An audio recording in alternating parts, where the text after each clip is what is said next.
Armed soldiers in tactical gear advance through a dark facility. A low hum resonates through the dark, red-lit corridor. One soldier points out their target as they charge forward. A feral child with gray hair cowers under a harsh spotlight. A sudden flash and a loud crack erupt as the soldiers fire. The commanding officer orders his team to deploy a net immediately.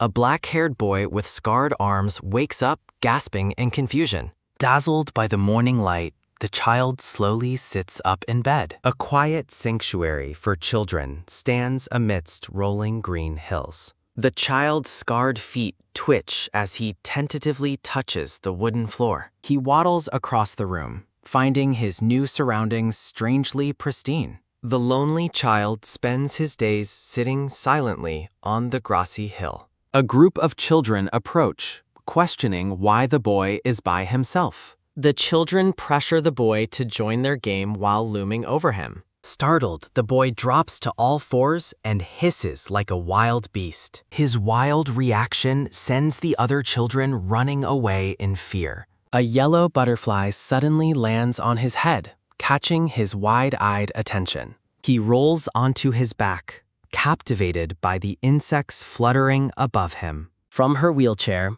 a red-haired woman watches the boy's strange behavior. She asks if he is mute, and the dark-haired teacher clarifies his lack of education. She laughs at the teacher's youth while the teacher acknowledges her point. Looking out the window, she reflects on the boy's origins before arrival. The teacher gathers the children as a lively cheer fills the room. A hand reaches out to deliver a formal, wax-sealed letter. The black-haired boy stares at the mysterious envelope, wondering what it is. A red-haired girl explains the nature of letters and gifts sent by sponsors. She leads him away, defining a sponsor as an adult who provides care. The children debate whether adults are fundamentally kind or bad. She complains about a boy named Matthew bragging about his new toy. She expresses her disgust regarding another girl's frilly new dress. She shares her distaste for a boy named Joe talking to his sponsor. The girl asserts that her mother promised to return for her. She recounts her mother's promise to return after 100 nights. She confidently explains that the time will pass very quickly. She admits she hopes her mother arrives as soon as possible. A blonde-haired teacher tells a story about how everyone became friends. A boy with glasses points upward, flatly accusing the teacher of lying. The children conclude the teacher lies because she treats them like babies. A heavy thud sounds as a large book is slammed onto the wood. They reveal they stole the book from the principal's private study. The text within the book records the arrival of aliens on Earth. Colossal, rainbow-colored entities tower over human cities in the book's illustrations. The record describes humanity's futile nuclear resistance against the towering visitors. An illustration shows a celestial being gesturing toward a massive black hole. Gulp. The story explains humanity surrendered because the hungry aliens consumed their weapons. The dark-haired teacher summons a boy named Carlo from the crowd. The teacher approaches the black-haired boy, presenting him with his own letter. She asks if he is happy to finally have a sponsor. A sudden, loud clatter rings out as a bucket topples over. The red-haired girl stares in shock, her eyes filling with tears. Sunlight streams into a storage room filled with boxes, a spinning wheel, and books. A red-haired girl sobs and tells a black-haired boy to leave her alone. Startled by a sudden, soft tap sounding, she looks up with a questioning gaze.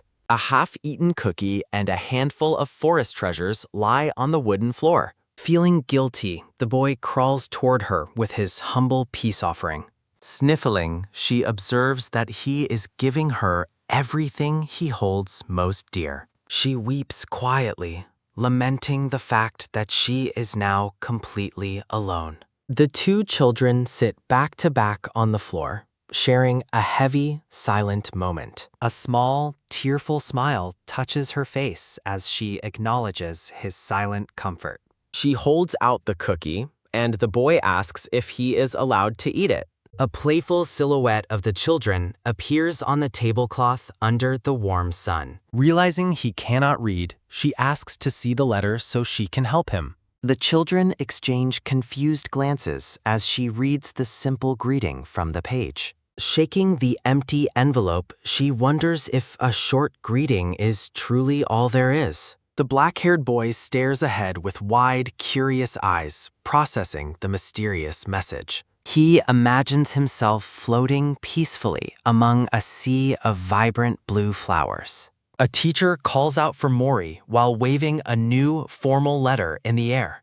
Standing before a Christmas tree, the red-haired girl notes how lucky Mori is. Mori sits surrounded by a rocking horse and toys while wearing a red cape. The girl criticizes the sponsor's messy handwriting and simple vocabulary, while the other children are amazed by the massive box of crayons and a talking doll that gives dental advice. While looking at the gifts, the children wonder about the sponsor's identity, questioning if they are incredibly rich or if they might have a secret ulterior motive for being so nice. A shimmering box of crayons prompts her to suggest that adults are only nice when they feel guilty.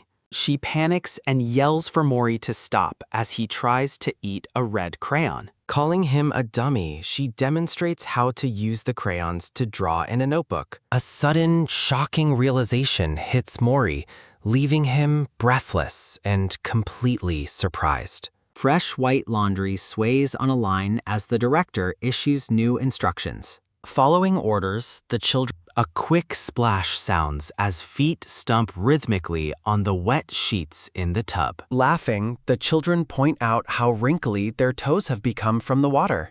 She scoffs and calls the others idiots, questioning what is so amazing about wrinkled toes. Tiny bubbles rise as feet continue to stomp on the soapy laundry in the tub.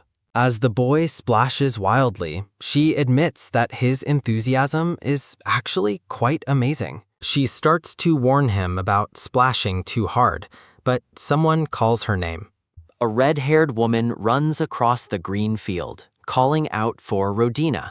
Rodina's face transforms with pure, ecstatic joy as she recognizes her mother. Forgetting everything, she knocks over her tub and sprints toward the woman. The little girl runs with open arms toward the woman in the green dress. Tears fall as mother and daughter are finally reunited in a powerful, tight embrace. Mori watches silently from his washing tub as his friend finds her family. He stands alone in the field, watching the mother and daughter walk away. Rodina looks back one last time with a serene and peaceful expression. She gives him a final warning not to eat too fast and get indigestion. Handing him a brown bag, she tells him she is giving him everything she has. She tells him to stop going barefoot and wear the boots she left behind, her voice trembling with emotion as a sob catches in her throat. With a sudden, tearful rush, she throws her arms around Mori and cries his name. Startled by the sudden hug, Mori stares ahead in stunned, wide-eyed silence. He slowly closes his eyes and smiles, leaning into the warmth of the farewell. A crowd of children and adults wave goodbye as the scene begins to shift. Though he feels the empty space left by his friend, he is not lonely. Holding the letter from his sponsor, he feels comforted by his sponsor. He feels by the gifts and messages. The child fondly remembers playing with the colorful crayons and the talking doll. Mori sits peacefully among large blue flowers while looking at his precious letter. The children play with their new toys, wondering why the adults are being so nice. Rodina weeps with pure joy as she is finally reunited with her mother. A close-up of Morris' wide eye reflects his deep shock and quiet contemplation. Sitting alone on a grassy hill, Mori ponders the identity of his mysterious benefactor. Mori packs the fuzzy doll into a bag, preparing for a journey to dreamland. Wearing his yellow boots, Mori takes a tentative step onto the dark railroad tracks. Under a vast, starry sky, the small child follows the winding tracks into the unknown. Hiding in a freight car, Mori peers out as the train carries him away. A steam train winds its way through a desolate canyon under the hot sun. The boy stares up at the clouds with a look of wide-eyed wonder and determination. Masked bandits on motorcycles speed through the desert while firing a gun into the air. A lone bandit stops at a cliff's edge to survey the barren wasteland below. The thieves find Mori's bag and cruelly joke about its tiny size and contents. A massive, gray-skinned monster erupts from the sand with a heavy, earth-shaking thud. The horned beast snarls at the thieves, asking who gave them permission to touch the bag. The monster scoffs that Mori is too small to eat before stopping in sudden realization. A sudden, brilliant flash of green energy strikes one of the masked bandits. The bandits panic upon realizing a legendary rider has arrived to confront them. The desperate thieves open fire with their pistols and machine guns to defend themselves. A high-tech black motorcycle weaves through the desert while bullets whistle through the air. The white-haired rider skillfully dodges the incoming fire while maintaining extreme speed. Trailing red light, the rider charges forward on his bike to engage the enemy. The gray-skinned monster lunges forward with a feral roar to attack the intruder. Leaning low on his bike, the rider speeds across the sand with intense focus. A massive explosion rocks the desert floor as the rider makes his move. The motorcycle flies high through the air over the head of the shocked monster. The rider fires a powerful blast of green energy from his high-tech weapon. A pillar of teal light strikes the ground, creating rings of shimmering energy. The rider skids to a halt, leaving deep tracks in the desert sand. From a low perspective, Mori looks up at the red-skinned rider on his motorcycle. A small floating robot scans Mori and reports that he is feeling fearful and nervous. The robot identifies Mori as a human infant, while the rider observes him with curiosity. The rider flashes a wide, toothy grin and gives the child a cheerful greeting. The rider introduces his robot friend Aya and offers comfort to the lost boy. With a confident smile, the rider promises to take Mori back to his home. The rider looks coolly into the distance, pondering their next course of action. Mori walks through the desert while the narration explains the social taboos of this world. Seeing Mori's bag, the rider considers selling the child at an auction for profit. Recognizing a specific symbol on the child, the rider breaks into a panicked sweat. The robot Aya mocks the rider for being a coward while the rider yells for it to shut up. The bike speeds off with a sudden roar as Mori clings to the back, screaming. The rider is shocked to discover that Mori has somehow climbed onto his bike. The rider shouts for the child to get off while struggling to maintain control. The bike crashes into a friendly-looking rock that introduces itself as stone before they fly. The rider sits on the ground, surrounded by Mori's scattered letters and his fuzzy toy. Picking up the papers, the rider questions if the items are actually letters. Mori stares ahead with a dazed and confused expression after the sudden crash. The rider is startled by Mori's sudden wakefulness as the robot announces he is awake. Aya explains that Mori cared for the rider by covering him with items and starting a fire. The rider thanks them for the help. Suggesting he needs water, Aya watches as the rider agrees to hydrate himself. A sudden, rhythmic pitter-patter sounds as Mori runs toward the warmth of the fire. Mori trips over a rock and a quick splash sounds as he accidentally pours water onto the rider's face. Drenched, the red-skinned man stares ahead in silence as water drips down his face. Mori is frozen with a look of pure, wide-eyed shock after his clumsy mistake. Seeing Mori's things scattered, the rider shouts as he recognizes a specific symbol. He stares at a wax seal on an envelope, confirming his deep suspicions. A magnificent golden symbol of a winged entity represents the child's mysterious lineage. A grim vision shows a horned beast being torn apart by many red hands. A close-up of a monstrous eye reveals a red slit pupil filled with darkness. Touching his chest, the rider appears deep in thought about his new responsibility. A confident, wide-toothed smirk spreads across the rider's face as he makes a decision. Aya's screen signals a low battery, and the rider tells his robot friend to rest. The scene shifts as the rider prepares his motorcycle and checks his energy weapon. Walking through the waste, the rider boasts that a savior like him is hard to find. He claims that he is the only one who truly knows this desolate area. Continuing his monologue, he insists that he is performing an incredibly noble deed. The rider turns back to explain the plan for when they finally reach their destination. He stops and turns, realizing that Mori has wandered quite a distance away. The rider demands attention and scolds the boy for ignoring his important words. Mori is caught in a moment of curiosity, munching on a large, purple desert insect. Stunned into a deathly silence, the rider's face turns pale with utter horror. Panic erupts as the rider grabs the boy and screams for him to spit it out. The rider falls to his knees in the sand, completely drained by the child's actions. He scolds Mori, warning him that eating strange creatures in the desert can be deadly. Holding the bug, the rider explains that blue legs often indicate a creature is poisonous. He continues the survival lesson, pointing out dangerous signs in mushrooms and scorpions.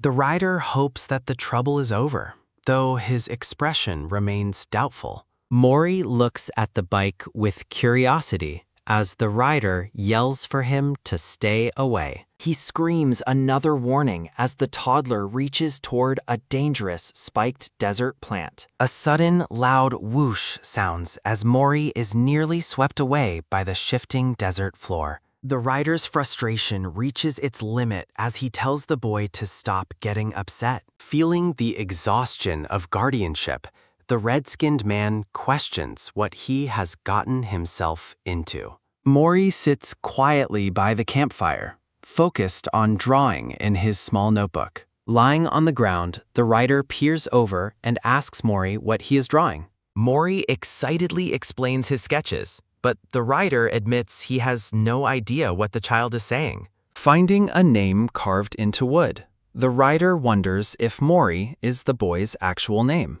The rider points to a scribble on the page, asking about a mysterious black figure. He is shocked and offended to realize that the messy doodle is meant to be him. He stares at the drawing in a pensive silence, perhaps hurt by the crude depiction. A narration explains that the rider spent a long time contemplating the child's art. The two companions sit peacefully together by the fire under the vast night sky. Aya notes the rider's good mood, which the rider loudly and defensively denies. The robot critiques the boy's drawing of itself, awarding it a meager 50 points. A small, genuine smile finally breaks through the red-skinned man's tough exterior. As the sun rises, the rider checks a holographic compass to find their next heading. Standing atop a rocky ledge, the rider looks out over the endless desert landscape. He announces that they will move forward once they cross the next big hill. The rider's patience snaps again as he sees Mori sprinting away into the distance. The red-skinned man threatens to leave the child behind if he does not hurry. Mori pauses to curiously examine a strange, small creature he found in the sand. A larger brown monster suddenly appears, startling the small boy and his discovery. An intense explosion of orange flames engulfs everything, casting dark silhouettes against the heat. The multi-eyed rider gasps in horror as he watches the fire consume the area. A title card shows Mori floating happily surrounded by colorful crayons and supplies. Flames continue to surge, trapping a dark silhouette within the intense orange heat. Gripping a green object in his teeth, the rider aims his gun and shouts. Panels show the rider sprinting desperately toward the fire while the desert creatures watch. A red-gloved hand reaches out in a futile gesture toward the searing orange light. Standing before the red glow, the man's shadow looms as he faces the fire. Overwhelmed by despair, the rider watches the flickering flames with a look of agony. A grim narration suggests the child will be reduced to nothing by the heat. Amidst the chaos, the small red cloak flutters dramatically against the dark, smoky background. Mori emerges perfectly unharmed as the fire begins to vanish into thin air. A swirling vortex of energy and flame creates a mesmerizing, dark center in the sky. The toddler sits calmly on the sand, surrounded by magical embers and golden sparks. From a distance, the rider cautiously approaches Mori while the two desert creatures wait. Ryder's eyes widen in disbelief while the brown monsters clap at the boy's survival. Rushing over, the man frantically asks if the boy is hurt while Mori nods. Drained by the intense scare, the rider collapses to his knees in relief. A tense close-up shows the man's narrowed green eyes as his suspicion turns to anger. Drawing his firearm, the rider venomously curses the creatures for endangering the small child. The larger brown beast stands protectively over the smaller yellow one, bracing for confrontation. Ryder erupts in rage, accusing the monsters of faking innocence after starting the fire. He holds Mori close, shouting that his ward is a child who almost died. The man remains in a hostile stance, daring the desert creatures to engage him. Aya warns that a massive presence is rising, catching the agitated rider off guard. A gargantuan, armored hide breaks through the surface, shaking the ground beneath their feet. The colossal desert worm erupts from the sand, dwarfing everyone with its massive body. The towering beast reveals glowing blue markings as it looms ominously over the group. Staring up at the impossible threat, the rider can only mutter a curse. The two companions appear as tiny specks beneath the shadow of the magnificent monster. Aya signals an imminent attack while the rider prepares his weapon for a stand. Contrary to their fears, the massive creature looks down with a peaceful, curious expression. The great beast gently pets its smaller companion with a single sharp claw. Ryder continues to shout in a panic while Aya questions his unnecessary volume. The smaller creatures approach Mori again, wanting to share something with the young traveler. A brilliant, multifaceted yellow crystal glows brightly within the grasp of a small claw.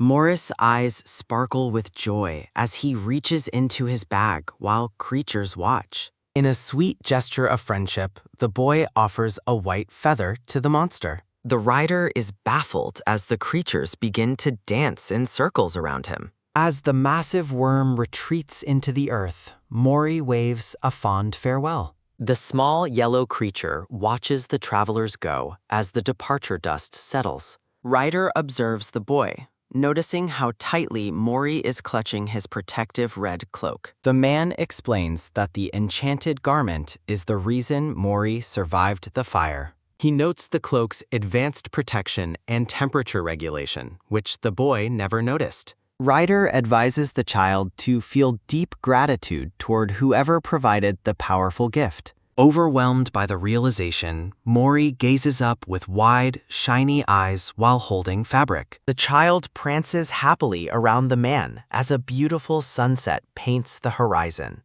As the campfire crackles, the red-skinned man relaxes on the sand while Mori sleeps nearby. Wrapped in his protective red cloak, the small child sleeps peacefully through the quiet desert night. Looking toward his robot companion, the rider asks Aya to show him the data on humans. A vibrant green holographic interface flickers to life as the system begins loading the requested information. Displaying icons of adults and infants, the robot explains that this is all the data they have. Staring up at the glowing display, the man with the white hair simply agrees with the assessment. The rider notes the child must have a mother, and Aya questions the concept before the man explains human reproduction. Looking at his charge, the man observes that the child's powerful lineage apparently didn't care much for their offspring.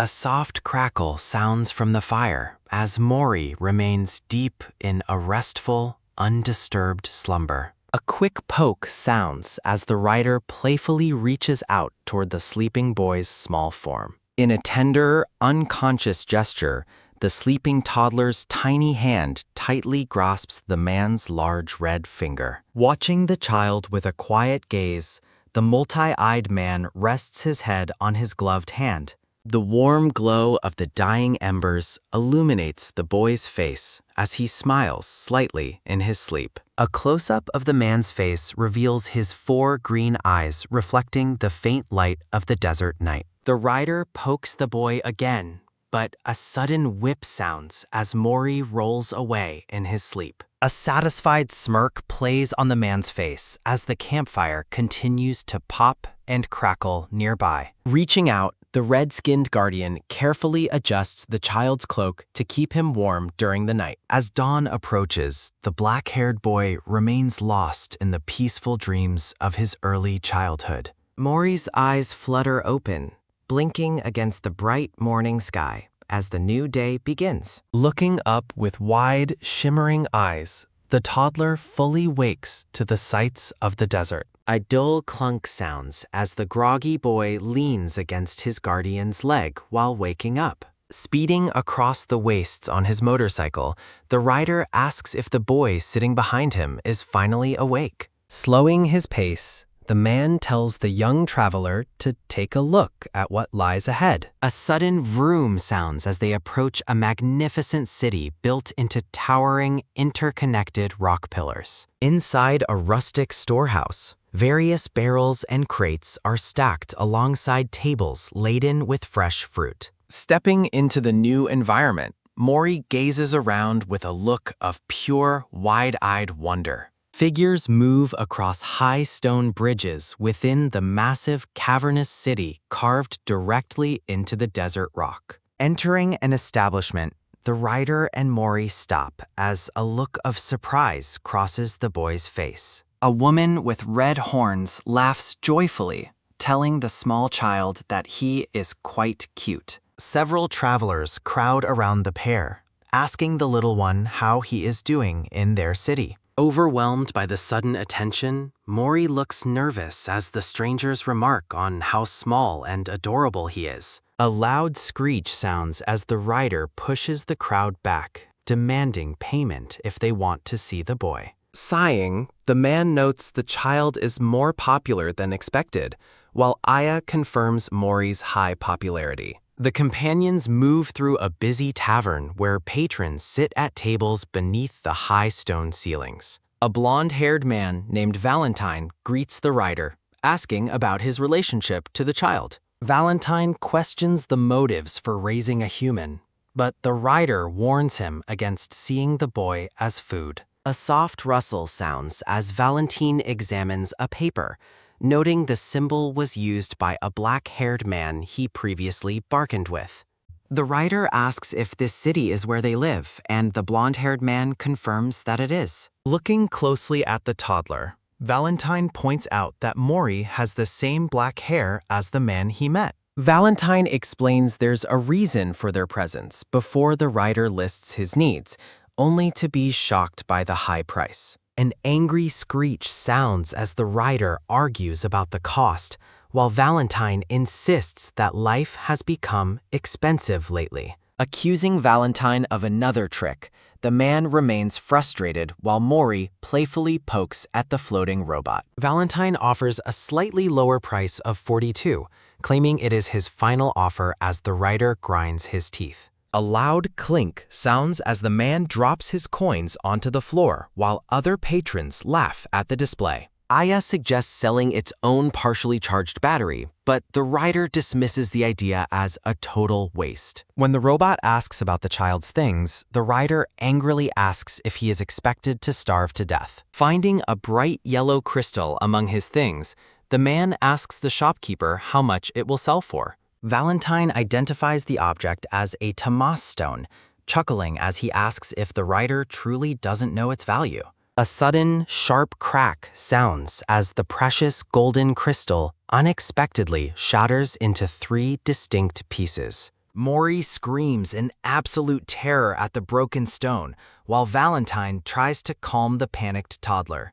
A glowing yellow crystal shines brightly, radiating energy into the surrounding air. The rider examines a shard, noting it fixes itself and glows at night by feeding on light. Valentine reveals the stone is common and practically worthless, much to the rider's frustration. Dismissing the object with a tsk, the red-skinned man tosses the crystal shard toward Maury. A small hand and a shadowed claw reach simultaneously for the glowing yellow stone. A tall, masked figure in a green cloak looms ominously over the crawling toddler. Staring down with large yellow eyes, the masked stranger remarks that the boy is very cute. Maury tries to run away, but the masked stranger swiftly grabs him by his cloak. The kidnapper holds the struggling boy while preparing to vanish into a swirling purple vortex. Pushed into the dark void,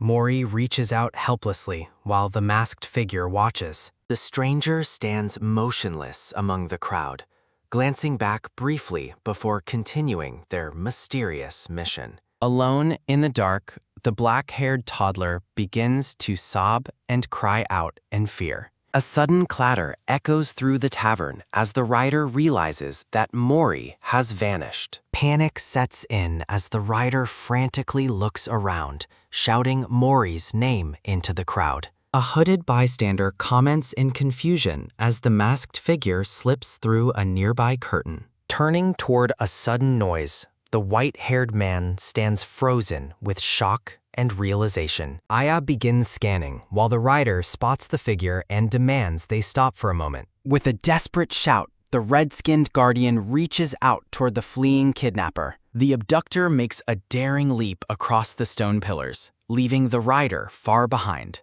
Staring into the vast chasm, the man is stunned by the kidnapper's incredible speed. Aya detects a life form in the kidnapper's pocket, confirming that Maury is being taken. A quick tap sounds as the rider commands Aya to go up and intercept the abductor. Rapid thuds echo through the cavern as the rider sprints across the narrow stone bridges. Whirring through the air, the small robot companion ascends to get a better vantage point. A vibrant green pulse scans the city, highlighting the interconnected pillar and bridge network. Various icons and data streams flicker across the interface as the pursuit path is calculated. A series of blips sound as the system identifies 14 possible routes for the chase. Narrowing the search, Aya determines that the kidnapper is likely traveling along Route 2. The rider focuses with lethal intensity, accelerating his pursuit through the rocky, vertical terrain.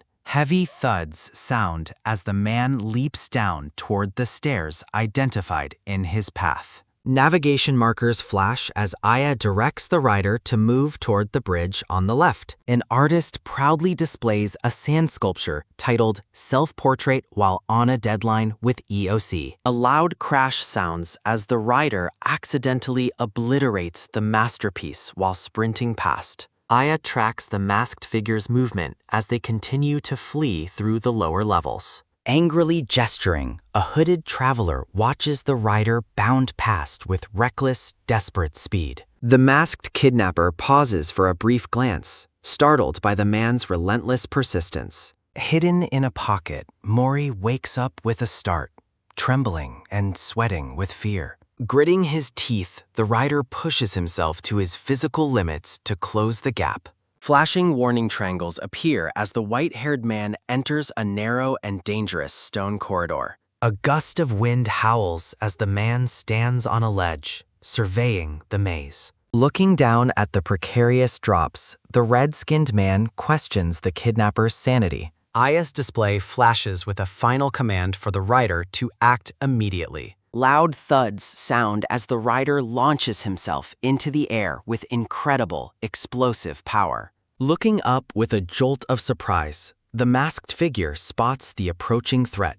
The abductor spins around quickly, only to find their path blocked by the Guardian. A loud whirring sound accompanies the rider's motorcycle as it plummets toward the narrow path. The heavy vehicle descends rapidly, casting a massive shadow over the startled, fleeing kidnapper. A heavy thud echoes through the cavern as the motorcycle lands perfectly between the two.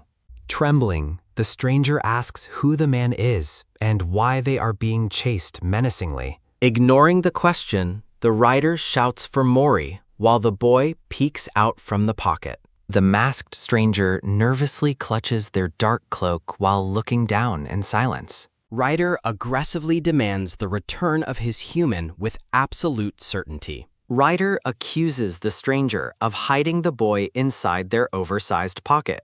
The masked stranger claims they raised the boy and questions Ryder's search.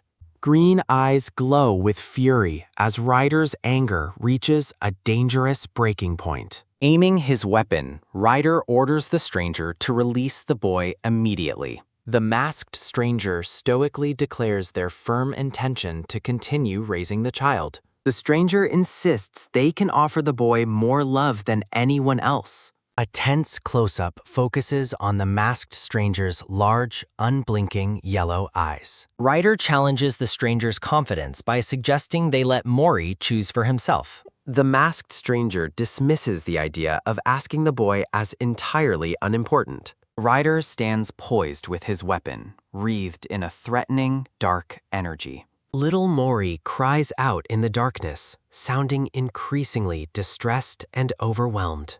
The young boy trips and falls while trying to navigate his cramped surroundings. A narrative note confirms the boy's doll was a gift from his mother. Mori experiences a sudden, vivid memory of being reminded to use the bathroom.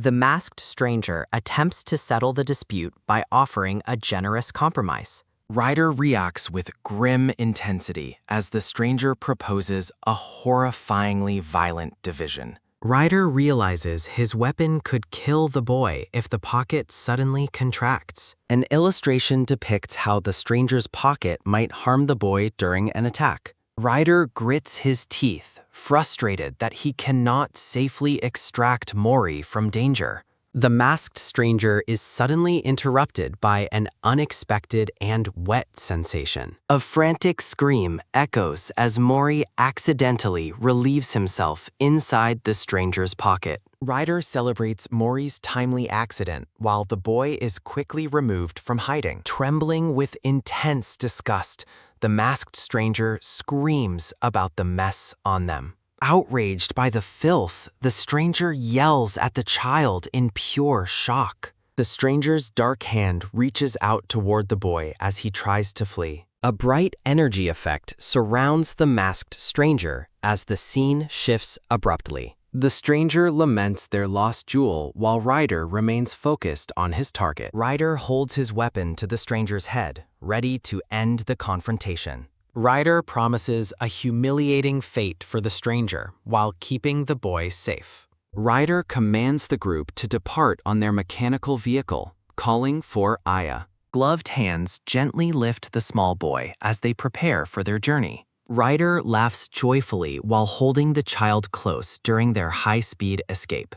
The group shares a hearty laugh over the stranger's earlier embarrassment and filth. Ryder praises Mori's attack, expressing deep pride in the boy's well-timed contribution. Mori's eyes sparkle with happiness as he hears the red-skinned man's encouraging words. Ryder looks back in confusion as Mori begins climbing up onto his back. Ryder announces their next destination while the boy holds onto his horns. Ryder scolds the boy for climbing too high while they travel through mountains. The travelers continue their trek on foot across the rugged, grassy mountain terrain. Mori peeks over a rocky ridge, looking out at the beautiful horizon ahead. The boy stands tall against the sky, ready for their next great adventure.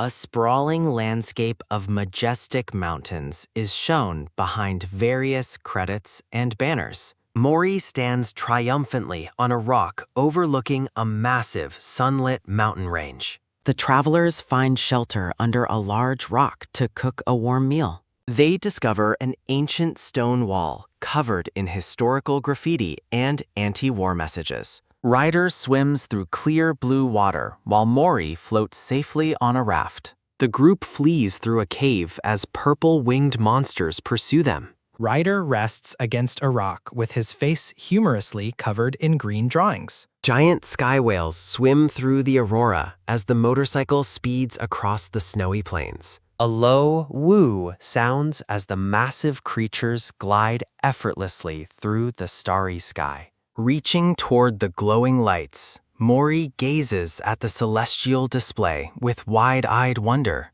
The toddler's eyes shimmer, reflecting the vast beauty of the starry desert night sky. A gentle woman with long dark hair holds the child in a warm, artistic memory. In a tender whisper, the woman calls the boy her round one while he sleeps. Looking out over the icy peaks, the writer notes that the landscape remains completely unchanged. The man suggests walking quietly to avoid waking dangerous creatures and taking a detour. Bundled in a thick white coat, Mori looks like a round, over-equipped little ball. The writer jokes about rolling the boy up, but Aya dryly labels it as abuse. A sharp heh sounds as the four-eyed man suddenly senses a hostile presence nearby. Fearing a trap, the man urgently decides to use the motorcycle to escape quickly. Aya reports that the distance is decreasing,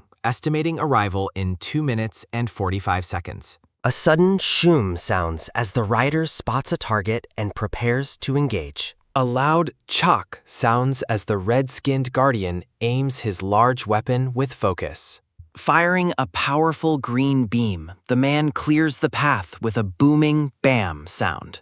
The red-skinned guardian pauses, his expression turning to shock as he stares into the distance. A haunting woo sounds as a dark, swirling void of energy opens in the path. A sudden whoosh sounds as the man looks back at the shifting mountain atmosphere. A tall, masked traveler wearing a wide hat and a flowing cloak appears through mist. Standing motionless, the mysterious figure casts a long, intimidating shadow over the snowy mountain trail.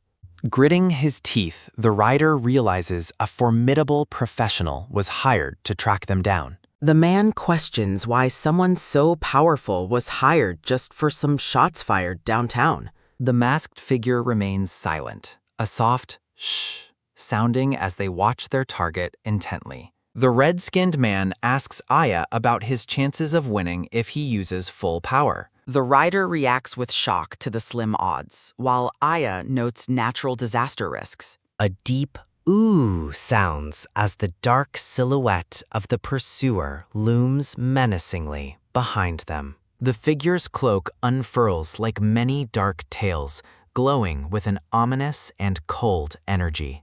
A system notification highlights the opponent's extreme strength, warning of a very high threat. Determining that a head-on fight is too risky, the man seeks an alternative escape route. A loud chok sounds as the man levels his weapon, declaring the time to act. A powerful bang sounds as the man fires his green energy beam into the slope. A sudden pow sounds as the motorcycle launches into the air with explosive force. The red-skinned man shouts for Aya to release the limiter and push the engine further. A high-pitched vroom sounds as the dashboard confirms the system is entering overclock mode. The motorcycle glows with intense red light as it accelerates, a deep hum vibrating through it. A flashing warning message advises caution regarding potential fractures caused by the extreme impact forces. A sharp click sounds as the man's handgun fully charges with bright green energy. A massive beam of light pierces the sky, a thunderous kaboom echoing through the mountains. The blast triggers a massive avalanche, sending snow and ice cascading down the mountain range. Relieved by the engine's response, the rider orders full speed toward a distant stone bridge. A startled ha sounds as Mori peeks out, watching the mountainside collapse behind them. A thunderous rum sounds as the falling wall of snow begins to bury the trail. A deafening crash sounds as the massive avalanche completely consumes the path and the pursuer. A loud zoom sounds as the motorcycle barrels down the mountain slope at high speed. Speeding forward, the vehicle becomes a dark blur, a sharp whir sounding from the engine. With a desperate shout, the Guardian tells Mori to hold on tight for the jump. Mori screams in terror, a loud wah echoing as the motorcycle leaps over the chasm. A sudden ha sounds as the rider spots a potential problem at the landing zone. Spotting the narrow crossing ahead, the man declares that he can finally see the bridge. A sharp pyak sounds as the masked pursuer leaps through the freezing mountain air. A sudden chak sounds as the red-skinned Guardian fires his weapon while speeding away. A thunderous quang sounds as the green energy beam clears a path through the snow. A soft shoo sounds as the pursuer manipulates blue energy with a dark hand. Diving toward the target, the masked traveler descends rapidly through the freezing mountain mist. A cold shoo sounds as the travelers approach the glowing blue ice bridge spanning the chasm. The red-skinned man realizes the pursuer is following without actually initiating a direct attack. The rider determines that they must reach the bridge to secure their escape. A snowflake drifts past as the man focuses his green eyes with intense determination. The motorcycle and pursuer race vertically along the sheer cliff face in a high-stakes pursuit. A tense standoff unfolds as the rider and the masked pursuer lock eyes mid-chase. Lunging forward, the pursuer grabs the red-skinned Guardian by the throat with incredible speed. Gritting his teeth, the rider struggles against the crushing grip of his silent opponent. A series of tang sounds echo as the man fires his weapon during the struggle. Several tang sounds ring out as the motorcycle and combatants fall from the bridge. A quick tayak sounds as the man's gloved hand reaches for his charging weapon. A crushing quack sounds as the pursuer tightens their grip on the man's neck. Escapes the rider as he is pinned by the pursuer's strength. A sudden chew sounds as the masked stranger leans closer to the terrified toddler. Mori trembles in fear, his large eyes welling with tears as the enemy looms close. An exclamation mark flashes as the pursuer reacts to a sudden shift in the battle. The rider's eye widens with an exclamation mark, signaling a desperate hidden counterattack. A sudden pyak sounds as the combatants are separated during their high-altitude fall. A sharp hike sounds as the man realizes they are plummeting toward the icy depths. Plunging into the abyss, the travelers become small silhouettes against the massive snowy mountainside.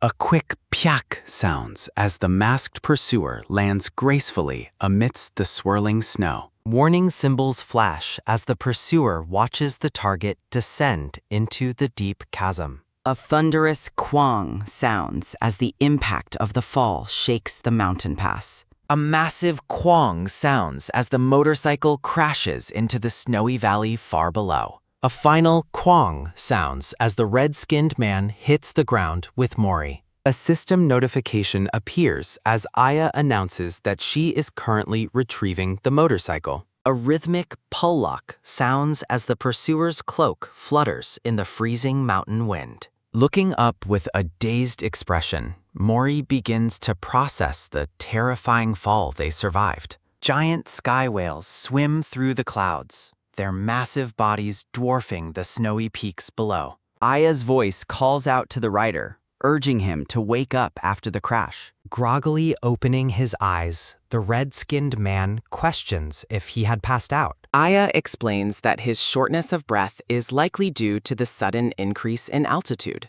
A system message notes that the cradle will move to the ravine when it becomes uncomfortable. Looking around the foggy landscape, Mori asks the robot and the man where they are. A massive black sphere of energy looms over the green mountain range, casting a shadow. The scene shifts back to the ominous black void floating silently between the jagged peaks. Mori points excitedly toward the sky as a flock of flying creatures passes overhead. Aya warns the rider to disguise his face to avoid recognition by local authorities. A small hand pulls at the man's hair, preparing to alter his recognizable features. The man's hair is shifted forward, obscuring his eyes and marking his transformation. The rider declares they are ready to go, his new look hiding his identity. Mori stares in confusion, his expression suggesting he no longer recognizes his guardian. Picking up the struggling boy, the rider insists that it is still him. Aya dryly notes that Mori doesn't recognize him due to the dramatic change in hair. Shrouded in their cloaks, the group begins walking toward the entrance of the city. The rider carries Mori through the hallway as a rhythmic sound of footsteps echoes. In a massive triangular corridor, the rider tells Mori to stop swinging his legs, while Aya calls them both noisy. Approaching a floating black entity, the rider states they're here for the patch and is asked for the insignia. Mori fumbles in his bag and gives a quick cry of success as he finds the item. Presenting the sealed envelope, the man declares that he has brought the requested item. A swirl of golden symbols appears, and the entity asks which specific one they are seeking. The rider is stunned, realizing that the members are scattered across many different locations. Aya asks who they should approach first, while Mori and the man look on with confusion. Mori gazes up at the glowing map, while Aya begins to speak about their destination. Mori ignores the glowing symbols and instead holds up a small blue flower he found. The entity declares there is only one person suited for their request as the symbols swirl. Reassured they will arrive regardless of their direction, the man gives his thanks. The scene shifts as the group suddenly finds themselves lying on a dark, mysterious surface. Mori lets out a soft "ah" as he looks out over a beautiful green field. The rider and Mori stand together in the vibrant grassy landscape under a bright sky. A large, stately manor house stands alone in the middle of the vast grassy field. Surprised by the field inside the city, the rider questions the house while Aya notes the owner's tastes. Mori's wide eyes sparkle as he takes in the beauty of their new surroundings. The man runs ahead through the tall grass while Mori warns that he is going to fall. The group arrives at a massive black iron gate guarding the entrance to the manor. Warning that entering without invitation is fatal, the man tells the others to stay close. The man fumbles with the gate mechanism while Mori explores the perimeter on his own. Mori grips the bars of the gate, peering curiously at the house inside. Through an open doorway in the manor, a dark bird-like figure passes by silently. A sudden realization hits Mori as his eye widens in shock at what he sees. Spotting something interesting, Mori reacts with a sharp gasp as he squeezes through the bars. Mori sprints away into the field as the man yells out for him to return. The rider yells that it is dangerous, but Mori has already reached the house window. Frustrated, the man yells and rings the bell with a loud ding-dong. Inside the manor, Mori watches a set of heavy wooden doors slowly creak open. Mori's soft footsteps sound as he walks across the sunlit, polished floor. Mori peers into the grand hallway, his expression full of wonder and curiosity. Reflections of the ornate interior dance in Mori's eyes as he explores further. Mori's small brown boots tap against the floor as he walks quietly through the sunbeams. Standing in the sunlit corridor, Mori encounters a tall, bird-like servant looking down at him. The bird-like person, covered in black and white feathers, stares back at the small boy. Startled bird servants ask who he is and how he managed to get inside. Mori looks up nervously, a small bead of sweat appearing as he faces the questioning. The servants note they weren't expecting guests and wonder if they should report him. A sudden scent or movement catches Mori's attention as a soft sniffing sound escapes him. Mori's eyes widen as he turns his attention towards something deeper within the manor. The servants call out for him to wait as Mori suddenly bolts away. A rush of speed echoes through the long, sunlit hallway as Mori runs. Mori approaches a large, ornate wooden door at the end of the corridor. Reaching out, Mori places his small hand against the surface of the heavy door. A thunderous quang sounds as the massive doors swing open under Mori's push. Mori's eye reflects a strange, glowing light emerging from the darkness of the room. Mori stands in the doorway,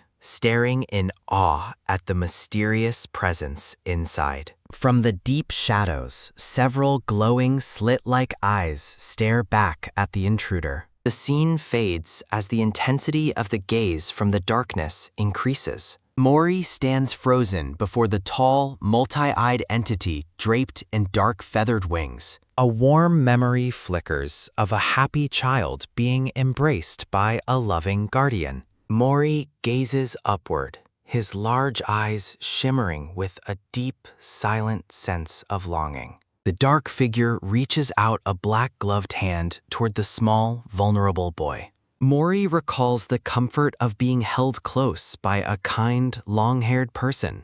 Tears begin to well in Mori's eyes as his face contorts with sadness. Bursting into the room, the writer frantically calls out Mori's name in a panic. A heart-wrenching wail escapes Mori as he bursts into loud, uncontrollable tears. Peering under the bed, the red-skinned man explains he handled everything and invites Mori for a snack, while Aya asks if the boy is hungry. As Mori continues to cry, the man gently asks if the boy is being good. Standing up, the writer asks how it's going, but Miria explains that it is not working, and Mori needs time alone. Miria notes that the writer looks upset, and he sighs, admitting it is the first time he has seen the boy cry like that. The writer laments that he wasn't as good a guardian as he thought, while Miria attempts to speak. Formally introducing herself, the feathered entity tells the writer she is Miria,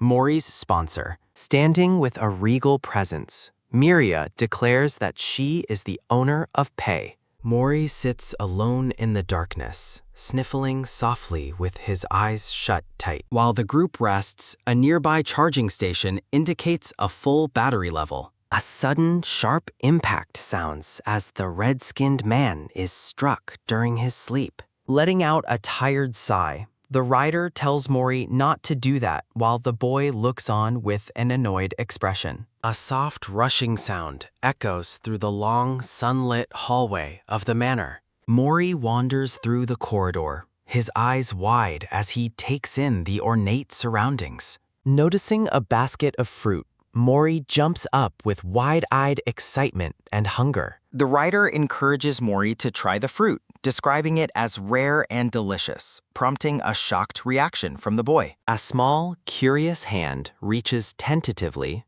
toward the plate of yellow fruit. A quick tap sounds as Mori's hand finally secures one of the round fruits. Mori glances back over his shoulder cautiously, his large eyes filled with apprehension. Miria watches from the shadows of a doorway, her eyes glowing with an intense light.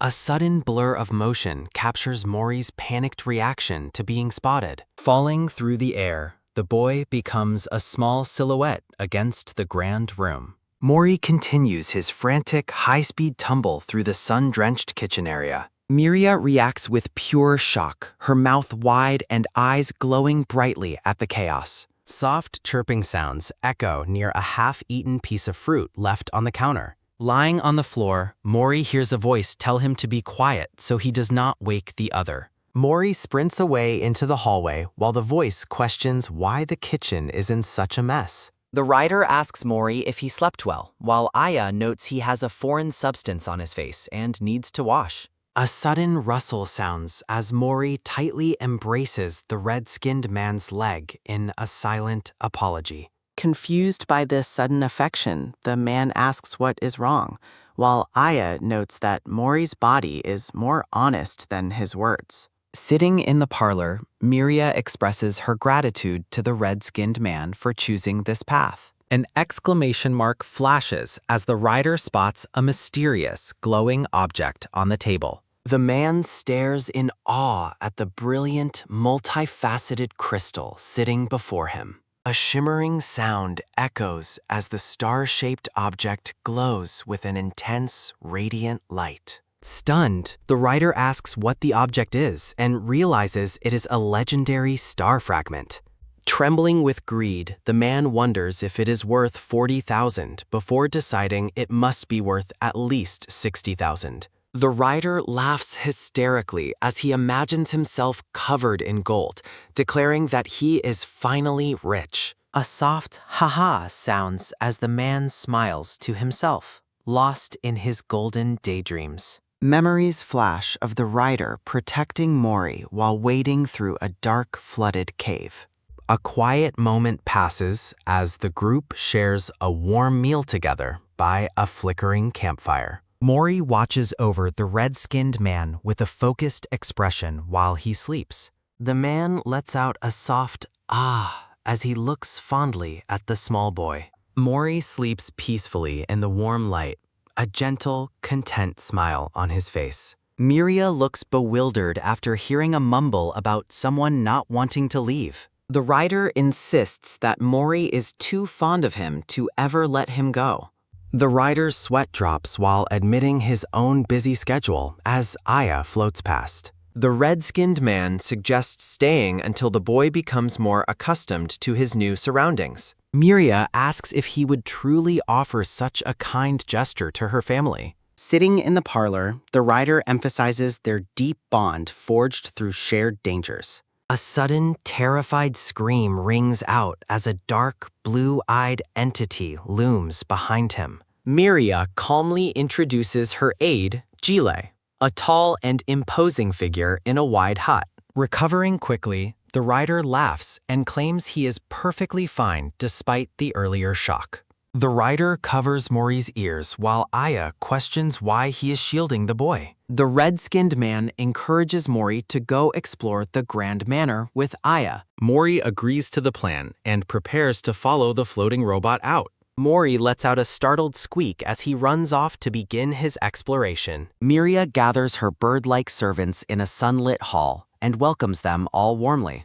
As the writer sits, Miria announces it is time for their important group discussion. Miria expresses concern over their continued inability to contact a powerful figure named Shalom. The writer and the bird servants look puzzled, clearly unfamiliar with the name mentioned. A servant mentions the judge, causing the red-skinned man to shout in angry frustration. A blindingly bright light represents the immense power of the figure known as the judge. Narration details the cosmic authority of the various limbs and fingers that serve him. A silhouette stands amidst radiant white forms, representing a group of 7 powerful entities. Miria explains that Shalom is one of the 7 influential figures she previously described. Miria reveals the black hole Jile used was a small portion of her own power. A glowing golden map appears on the floor as Miria discusses Shalom's vast domain.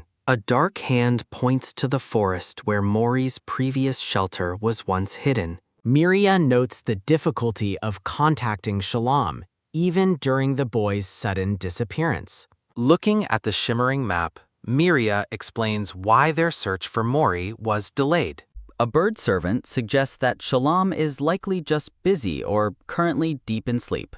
Miria declares her intention to keep sending messages until they finally reach Shalom. The writer nods in agreement as a bird servant prepares to lead him away. A black-feathered servant approaches the red-skinned man with a very serious expression. The writer looks intensely shocked as the servant mentions the start of the real meeting. A servant presents a tray containing a set of incredibly small, hand-carved wooden tableware. The red-skinned man stares at a tiny fork in his hand with total confusion. The servant proudly explains that they handmade the miniature dishes for Mori yesterday. A servant leads the way, mentioning they prepared many things for their small guest. A massive glowing bed stands ready for Mori in the middle of a bedroom. The writer laughs awkwardly at the servant's extreme excitement over preparing for the boy. A small, pudgy hand shakes a black handheld device with a quick, rhythmic motion.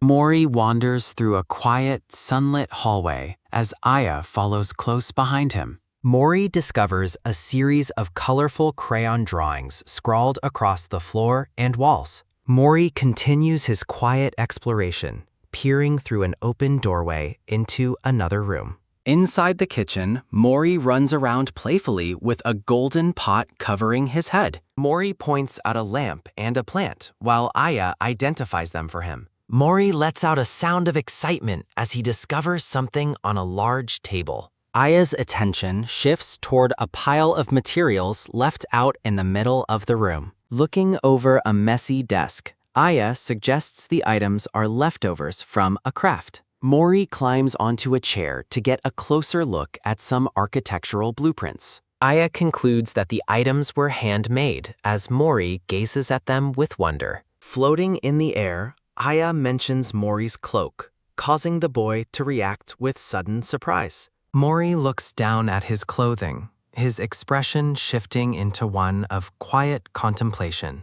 Sunlight streams through a window, illuminating a wooden rocking horse left on the ornate floor. A close-up captures Mori's large, shimmering eyes as he focuses intensely on something nearby. Noticing him at the desk, a feathered servant expresses surprise at finding the small boy. The servant explains how worried they were and mentions they had to stop Miria from searching for him. The writer asks about their activities while Aya explains they were exploring, and Mori fidgets nervously. Aya questions how the building appeared so suddenly, prompting the servant to explain that Miria built the villa herself. The feathered servant tells the boy that Miria is making an effort to understand him better. Miria stands alone in the room, her expression appearing somewhat somber and uncertain. Peering cautiously from behind a wooden door, Mori watches the scene with wide-eyed curiosity.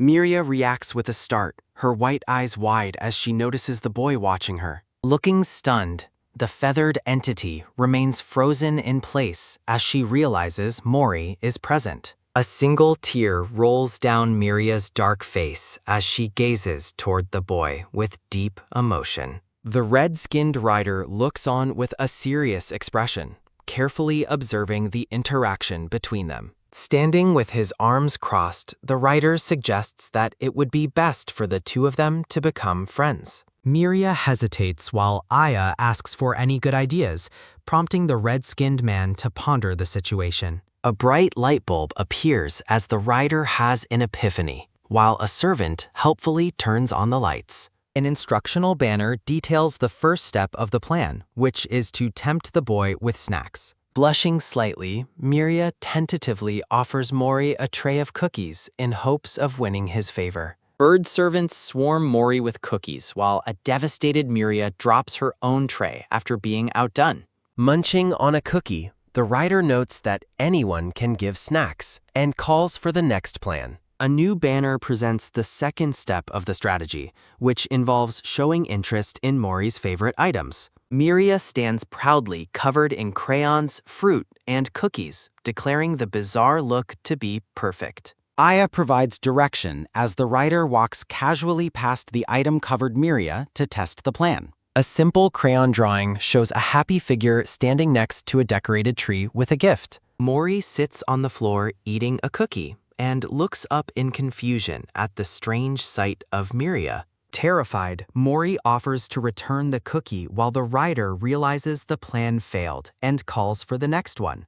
The third strategy appears on a banner, suggesting that Miria should adopt a more familiar appearance to the boy. Aya agrees and uses his technology to project a holographic image of a sleek motorcycle. The red-skinned man tells Miria to observe, and then instructs her to hold on to the vehicle. Startling everyone, Miria zooms across the grass on the motorcycle, while the servants and Mori watch in shock. Aya quips that he usually handles the driving as a frustrated prompt for the next idea appears. A final banner suggests recreating the specific circumstances of how Mori first became friends with his guardians. The writer tells Miria to wear his clothes and explains Giles will play the villain for a rescue scenario. Mori looks up in silence at the tall, cloaked figure of Giles looming over him in the darkness. The rider signals that the moment has arrived, prompting a nervous Miria to prepare for her entrance. Bursting through the doors, Miria frantically calls out Mori's name in a dramatic attempt to save him.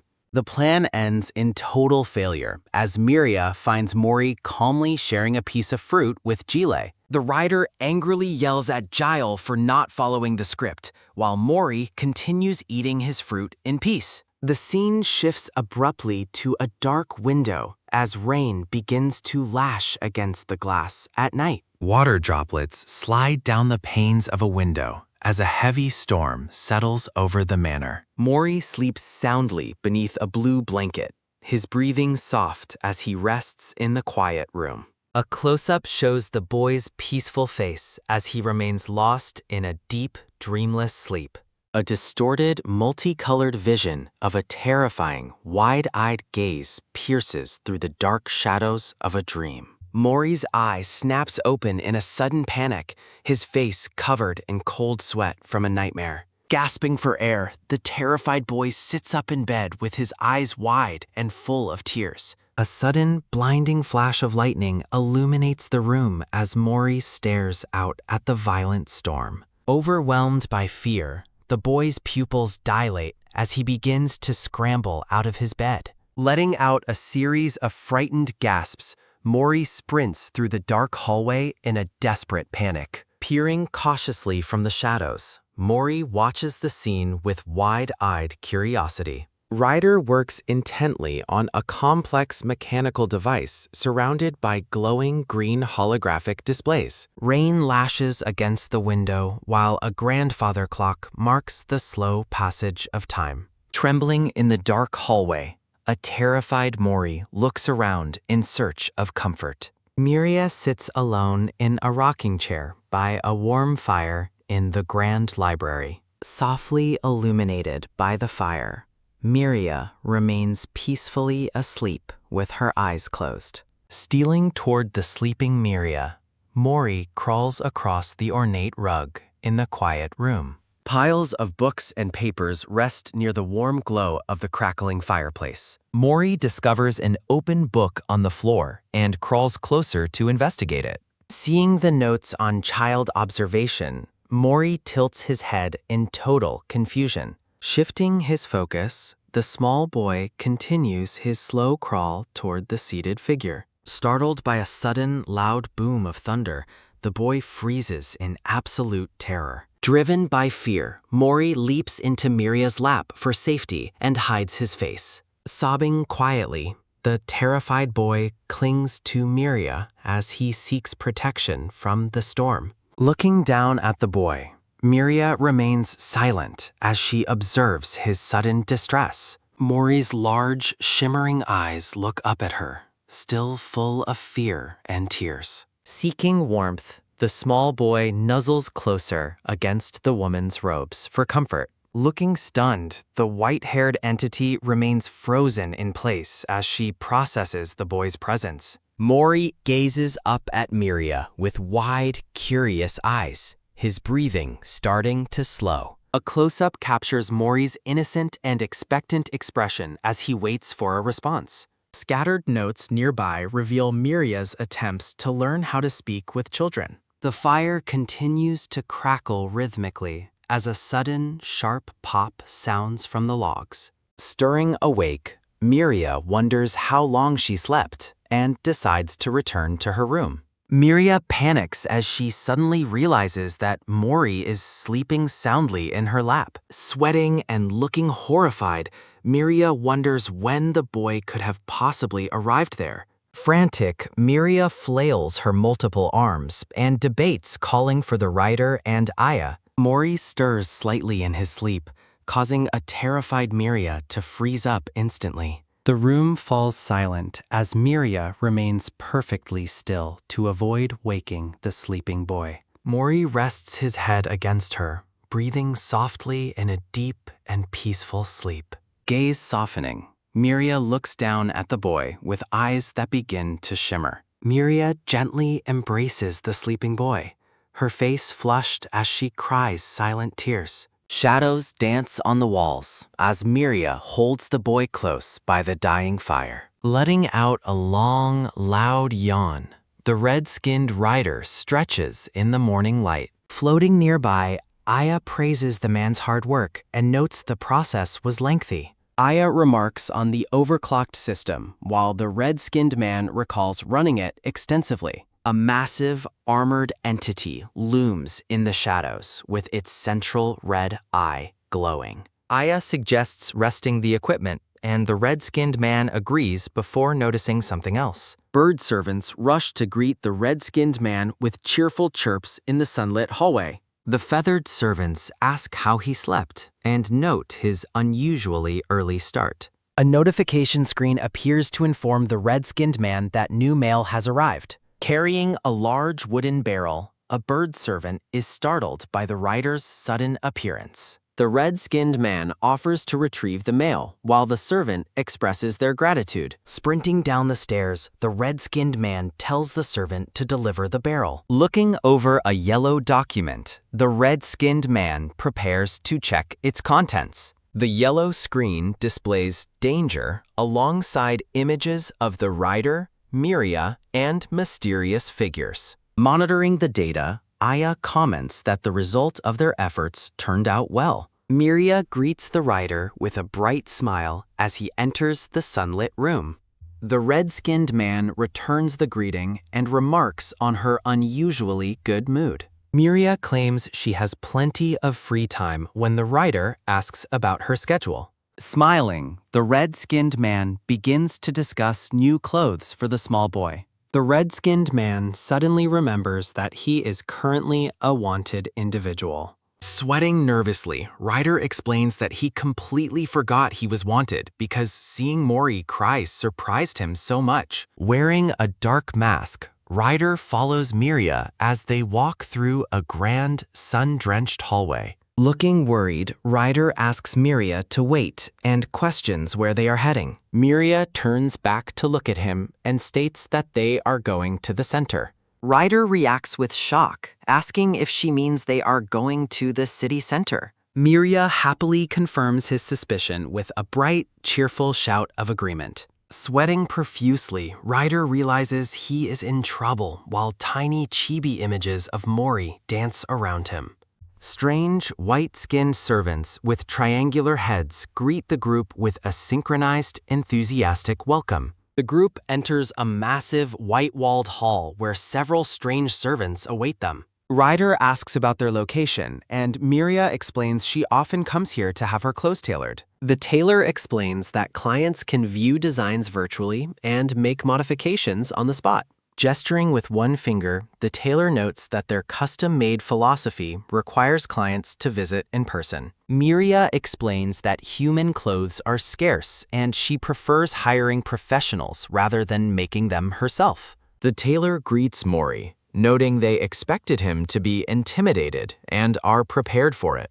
A large banner announces that they have already received specific countermeasures from Miria. The multi-armed tailor reveals snacks, toys, and crayons intended to win over the young boy. Morris' large eyes sparkle with absolute wonder as he gazes at the array of treats. Aya warns that following people easily is dangerous, while a startled Miria agrees with the sentiment. Miria calls out Morris' name as he begins to run excitedly toward the tempting items. Terrified, realizes they used a dedicated portal and reflects on how differently the rich live. Ryder asks Aya to find the cameras, prompting the small robot to begin a scan. Aya's internal display shows that precise scanning is difficult due to the high security measures. Aya details the location of camera lenses behind and in front of Ryder, plus nearby security personnel. Ryder wonders what to do, deciding to stay quiet until they return to the mansion. Mori appears dressed in a fluffy, adorable brown bear onesie surrounded by buzzing bees. Stunned by the cuteness, Ryder yells in excitement while Aya asks why he is getting angry. Overcome with emotion, Miria covers her face and cries tears of joy at the sight. Miria presents a new virtual design for Mori, asking Ryder what he thinks of the option.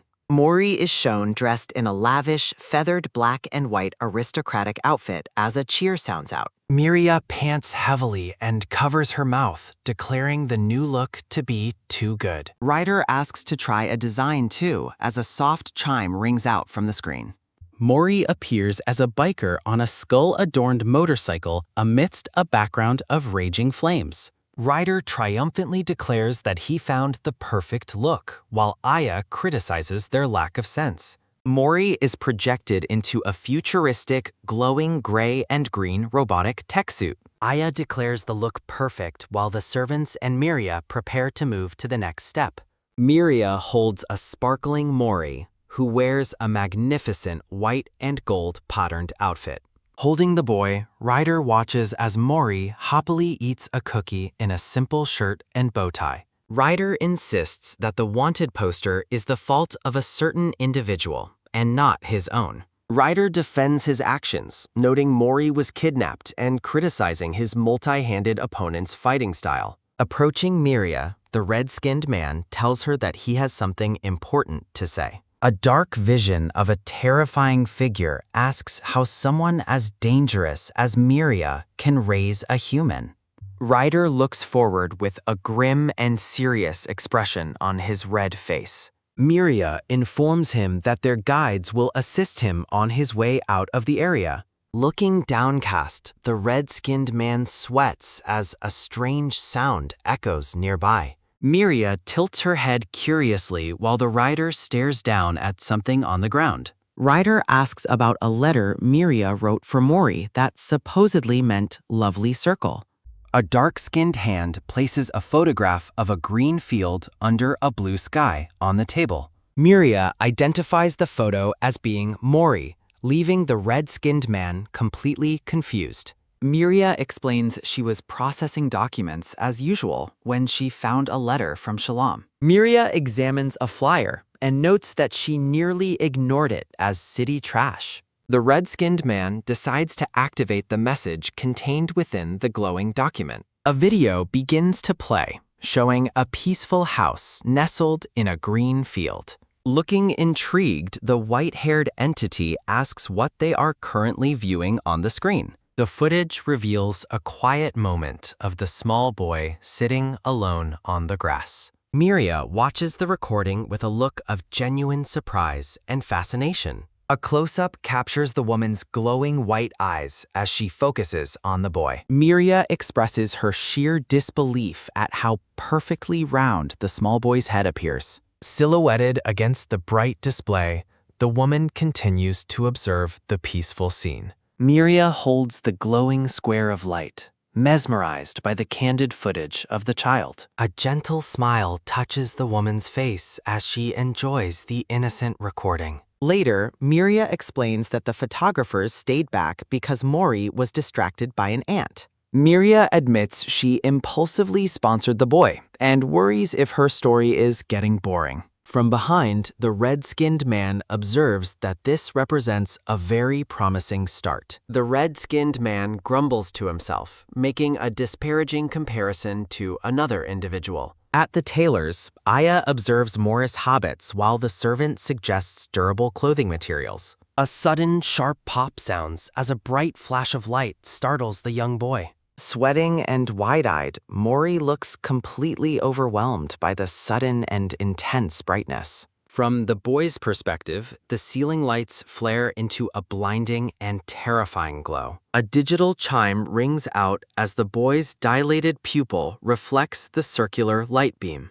Panic seizing him, the terrified boy runs away in a frantic and blurry sprint. A loud whoosh sounds as Mori desperately dashes toward a bright opening in the hall. Ryder and Miria react with sudden shock as they realize the boy has bolted. Mori leaps off a high ledge, seemingly unaware of the massive entity standing nearby. A heavy thud followed by a roll sounds as the boy trips and tumbles hard. Looking back with a gasp, the boy is paralyzed by fear at the sight behind him. A colossal entity with a glowing face looms over the small, cowering child. A loud burst sounds as Ryder screams the boy's name and prepares to intervene. Sprinting at full speed, the red-skinned man lets out a desperate yell to stop him. Aya warns Ryder that exposing himself now would be an extremely dangerous move. Ryder ignores the danger and leaps across the massive gap between the city's towers. Looking grim, the red-skinned man continues his high-speed pursuit through the urban landscape. A close-up of Ryder's eye reveals the reflection of a surveillance drone tracking him. High above the city, Miria suddenly catches Ryder as he falls through the air. Miria holds the stunned red-skinned man close as they glide toward the ground together. The white-haired entity reaches out her dark hand, her many eyes glowing with power. A brilliant flash of light consumes the scene, leaving only a few glowing blue petals. Floating in a dark void, Mori looks up in confusion at the shimmering blue flowers. Miria and Ryder suddenly appear in the darkness and call out to the lost boy. Reaching the child, the worried pair asks if he is uninjured or feeling any pain. Miria and Ryder frantically check the boy for wounds while he stares back in shock. Overwhelmed by the ordeal, Morris' large eyes fill with tears as he begins to sob. Later that night, Miria watches over the sleeping boy and reflects on his strange behavior. Miria realizes that the boy's intense fear was triggered by more than just the light. Ryder agrees, noting the boy never reacted this way to even brighter weapon flashes before. Aya mockingly reminds the flustered Ryder of his previous clumsy attempt to comfort the child. Miria explains that she purposely filled the mansion with fire instead of modern electric lights. She notes that ancient records showed Morris's past companions relied solely on candles and lamps. Aya finds a record of spotlight sensitivity, and Ryder remembers the flashlight in the cave. Miria concludes that the circular beam in the shop perfectly matched the boy's previous trauma. Her gaze fixed, the white-haired entity reflects on the significance of a circular light. Bathed in golden sunlight, the entity hunches over a study table covered in many books. Laughter fills the room as the boy playfully tosses the small robot through the air. Hovering nearby, the small robot joins the white-haired woman and the red-skinned man reading together. Perched on a ladder, the red-skinned man hangs a white sheet while the boy draws. Surrounded by strange, bird-masked servants, the small boy waits in the dimly lit theater room. From high above, rows of seated servants focus their attention on the glowing performance stage. Sitting quietly on the floor, the confused boy tilts his head with a curious question. A miniature stage is set with decorative trees as the small robot prepares to speak. Clearing its throat, the robot begins a story about 3 little pigs and a forest. A sharp pop sounds as the boy suddenly stands up amidst the attentive bird-headed servants. Hidden behind the paper scenery, the sweating red-skinned man looks on with a nervous grin. Looking confused, the red-skinned man questions if they are truly performing a shadow play. Sitting at a table, Miria explains they will begin the play with a square light beam. A masked servant monitors a tablet, planning to transition the beam into a circular shape. The small boy stares forward, completely captivated by the glowing performance on the stage. Behind the sheet, the pair uses puppets to project shadows of a pig and a wolf. A close-up reveals the boy's wide, sparkling eyes reflecting the golden light of the stage. Turning a page, the small robot prepares to deliver the next part of the tale. Shocked, the robot discovers a colorful drawing of the group tucked inside the book's pages. Realizing the boy drew this earlier, the robot remembers him working diligently on the floor. The robot narrates that the little pigs decided to trust each other and work together. Miria mentions combining a construction budget and floor area ratio, appearing quite perplexed by the script. Sweating, the red-skinned man adds that the pigs possessed the expertise of veteran builders. The red-skinned man challenges the wolf, while the white-haired entity questions the story's strange logic. Overjoyed, the small boy lets out a bright laugh while the servants look on happily. Looking at each other, the white-haired entity and the red-skinned man share a triumphant moment. The narration continues as the shadows of a mother pig and wolf appear from afar. Two massive, white triangular servants stand guard at the end of a long, dark hallway. A close-up highlights the smooth, featureless face of the tall, white-skinned servant standing guard. A vibrant collage displays various illustrated heroes alongside lists of contributors and community members. Warm morning light streams through the large windows of a quiet, elegant bedroom. Sitting up in bed, the boy realizes the dazzling, bright sunlight woke him up early. Floating by the bed, the small robot notes that the boy is awake earlier than usual. A loud, long yawn sounds as the sleepy boy stretches his arms wide. A sequence of thuds echoes as the energetic boy tumbles and crawls across the mattress. Still under the covers, the red-skinned man asks the boy for 10 more minutes of sleep. From a high angle, the small boy looks down from the edge of the massive bed. A bird-headed servant calls out to Mori, asking if he slept well last night. Another servant enters the room, warning the boy that it is dangerous to run around. Miria smiles warmly and reaches out her hands to catch the rushing young boy. Outside, the grand mansion stands peacefully as 1 month passes since the boy's arrival. A sudden burst of white powder erupts as the boy jumps playfully into a large pile. Horrified, the bird-headed servant cries out because they had just finished cleaning the floor.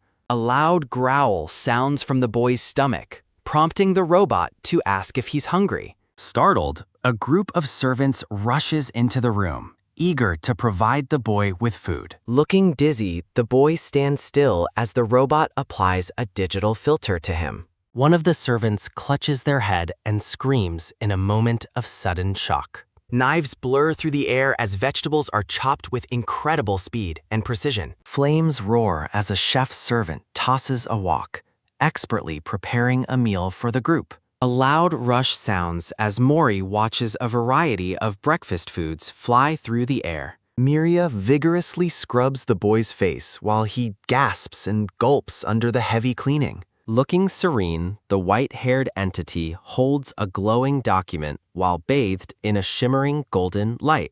Ryder expresses his sheer shock at the boy's incredible and unexpected display of studiousness. Sitting on the carpet, Miria and the small robot observe the boy's diligent drawing session. Ryder enters the room and questions the boy's activities while Miria explains their current task. The small robot notes that the boy's attempts to copy letters are understandably quite incorrect. Miria insists the drawings are similar to the cards, prompting a skeptical remark about her judgment. The boy focuses intently on a book about a phenomenon called pyrop, appearing very serious. Reclining nearby, Ryder admits he lacks detailed knowledge regarding the complex subject of cellular division. Miria and Ryder lean in to explain how bodies return to their original state after death. The small robot uses a helpful diagram to illustrate how cells can divide into many fragments.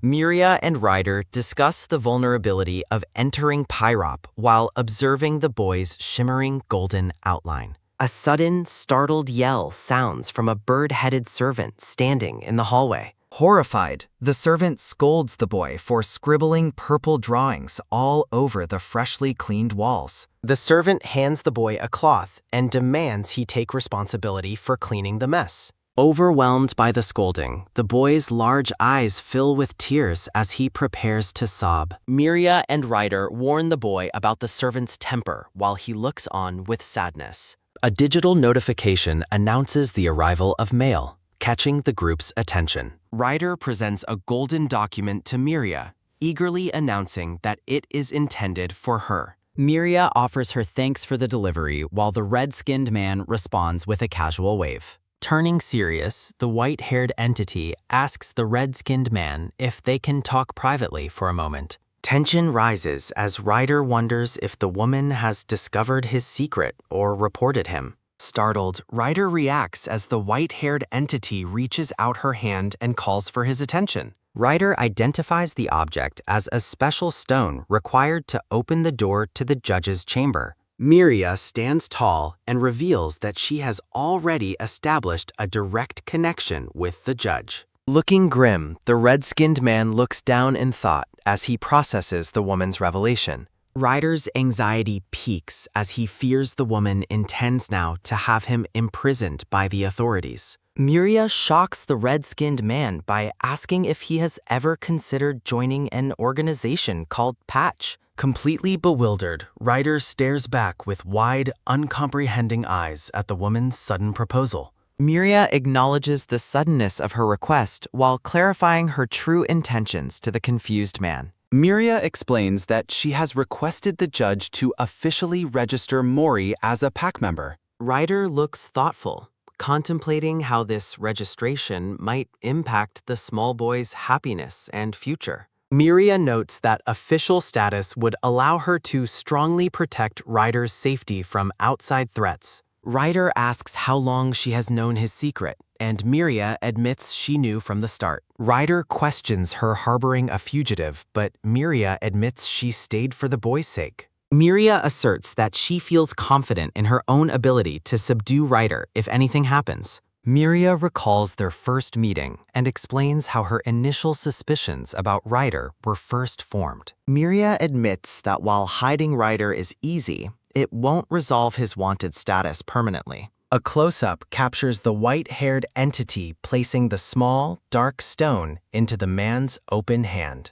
Ryder looks conflicted as Miria warns that a stationary life might be less exciting than traveling. Miria looks away and softly expresses her personal desire for the red-skinned man to stay. The pair stands in silence, their hands still joined in a moment of quiet, shared understanding. Miria looks directly at Ryder and encourages him to give her proposal some serious thought. Looking stunned, the red-skinned man quietly acknowledges the weight of the life-changing offer. Looking down, Ryder is surprised to find Mori fast asleep on the floor beside the robot. Ryder gently scoops up the sleeping boy while the small robot looks on with a question. A soft whirring sounds as the robot asks Ryder why his expression looks so strange. Ryder loudly denies that anything good has occurred, though the warm afternoon light tells another story.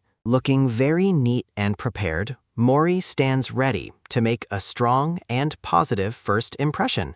Bird-headed servants announce the screen is ready, while Ryder tells them not to be nervous, only to be told he is the one who needs to calm down, as they mention how long it has been since Zyle went there. Mori nervously fiddles with his bag as Ryder watches the boy with intense focus. A close-up highlights Ryder's serious and determined expression behind his mask. Morris' head snaps up in surprise as his name is suddenly called. Ryder kindly offers to take care of the bag and prepares to check its contents. Ryder holds a glowing yellow stone and promises Mori that he will be close by. Now wearing the stone necklace, Mori looks down with a small, nervous expression. Miria tells Mori he can ask to postpone if things are too difficult, and asks if he is sure he will be all right. Miria and Ryder share a quiet, meaningful look of mutual trust. The group gathers before a tall, dark portal that stands silently against the wall. Miria explains she must go first and greets them while instructing the others to wait and follow their practiced plan. As Miria vanishes into the portal, Mori clutches his necklace and looks quite anxious.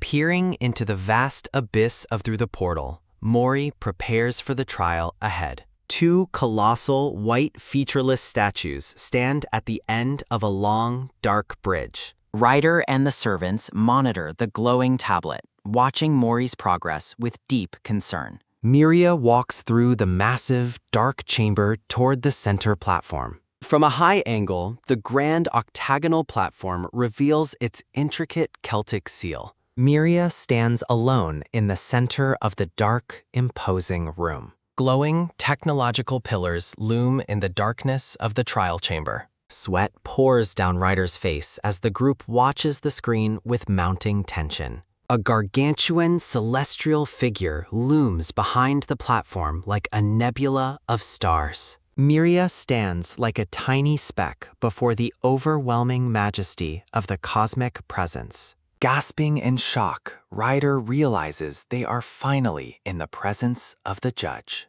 Miria bows low in a gesture of absolute respect to the celestial being. The hatted figure watches Mori closely while Miria waves for the boy to proceed. The hatted entity encourages Mori to look only at Miria and move straight ahead. A bright circular spotlight falls upon the boy as a quick tap sounds. Mori clutches his necklace tightly and begins his nervous walk forward. Ryder and the servants celebrate Mori's bravery and cuteness with a loud cheer. Mori begins running with determination, his red cloak fluttering behind his small frame.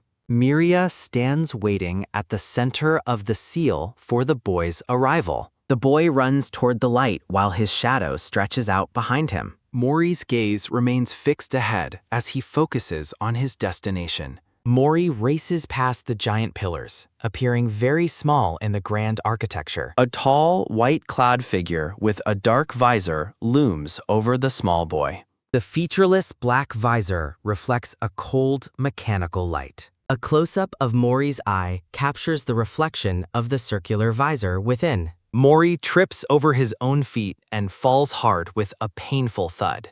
Miria screams the boy's name in horror as the trial goes awry. A hand reaches out toward the boy, while a voice asks if he is okay. The guard's visor begins to pulse with a strange, rainbow-colored glitch. A warning rings out as Morris's wide eye reflects a swirling, rainbow-colored vortex. Mori suddenly lunges forward and bites the guard's arm with ferocious intensity. The victim screams that it hurts as the boy refuses to let go. Miria and the hatted guard rush toward the site of the attack. Ryder and Miria are both shown screaming in absolute horror at the disaster. Mori lies on the ground with dazed, unfocused eyes and a strange aura. The judge remains silent and motionless amidst the chaos on the platform. A loud slam echoes as Ryder yells out in confusion, questioning the absolute nonsense happening. Miria repeats Ryder's exclamation, her face pale with shock and disbelief. Miria informs the red-skinned man that others believe Mori is unstable, potentially due to her presence. Ryder demands to know the basis of the claim, while the small robot urges him to calm down. Looking deeply troubled, Miria questions why a search team has entered the judge's private chamber. 3 colossal, multi-armed figures with pyramid-shaped heads stand silently as the judge's 3 legs. From their high platform, the entities question how a young human could travel from Salam territory alone. Ryder and the servants monitor a glowing tablet, identifying the imposing figures as the judge's 3 legs.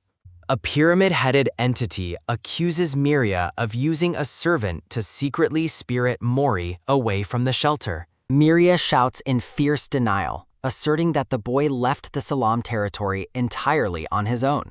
The entity asks if she acted because the boundary weakened, but Miria continues to yell her innocence. Miria explains she gave Mori the stone only to ensure his health, knowing human infants are fragile. Miria clarifies they tracked Mori down only after updates from the shelter ceased and he went missing.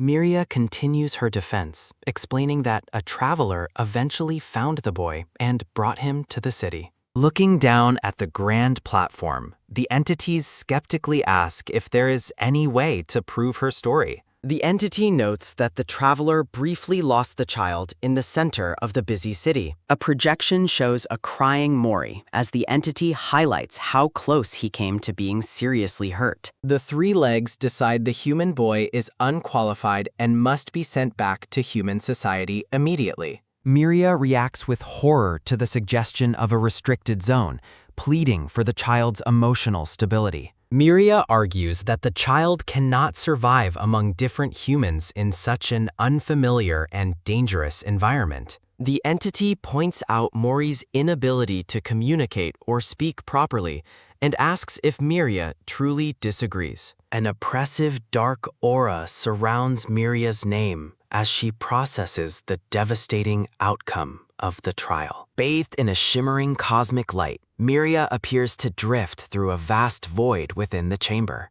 Miria's eyes glow with an intense white light as her internal resolve begins to harden against the ruling. A shadowy silhouette captures a tender, past moment of Miria embracing the small, vulnerable boy. Back in the hallway of the manor, the servants anxiously ask Ryder how the trial session went. The bird-headed servants worry that Miria has been very down and barely eating for an entire week. Ryder considers speaking at the next judgment, though the small robot warns him it will make things worse. A flashback shows Ryder's past as a reckless outlaw being recognized and pursued through the desert. The group discusses how Ryder's infamous reputation and illegal creations make him a poor witness for Miria. Tension remains high as the Hated Guard walks away, leaving the group to worry about acting without a plan.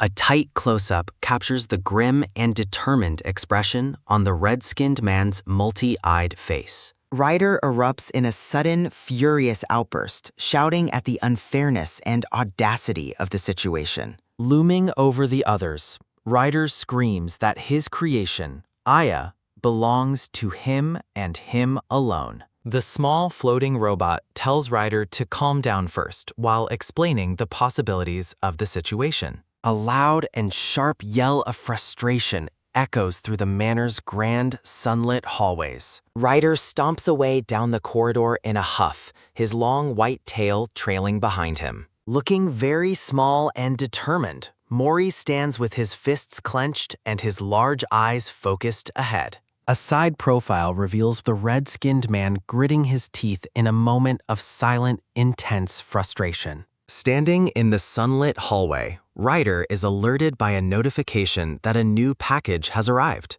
Looking surprised, the multi-eyed man checks the digital tablet to see the details of the delivery. A glowing yellow orb of light hovers over several scattered documents on a wooden office desk.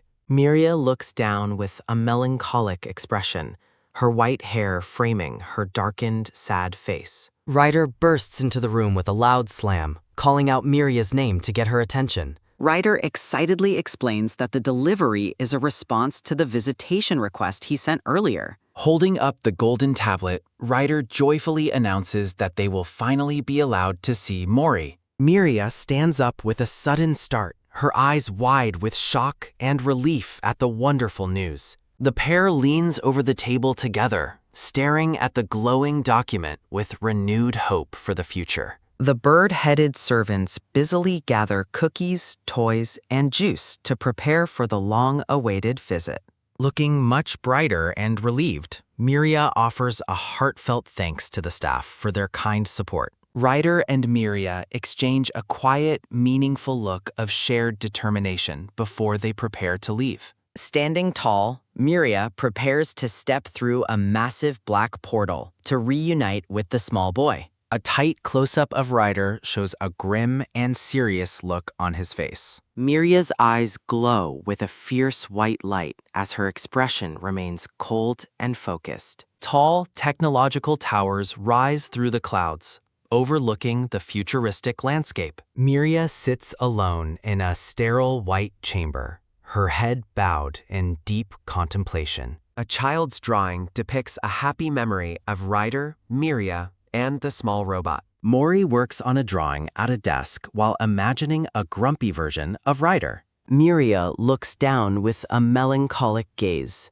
her white hair obscuring part of her face. Miria stands before a guard in a high-tech facility, an infant's cry echoing nearby. The white-haired woman stares forward with glowing eyes, her resolve appearing unshakable. Cables hang from the ceiling in a sterile, white room designed for observation. A visual distortion ripples across Miria's face as the atmosphere grows heavy. Miria asks what is happening while the guard explains the boy is refusing to eat and requires forced feeding. Hovering above the pair, Miria asks when he started refusing food as the guard checks his logs. The guard explains that the boy's refusal has been constant since his arrival. A digital display shows the confiscated red cloak, which was taken to maintain security protocols. Mori is shown restrained with tubes as the guard describes his extreme violence and biting of stuff.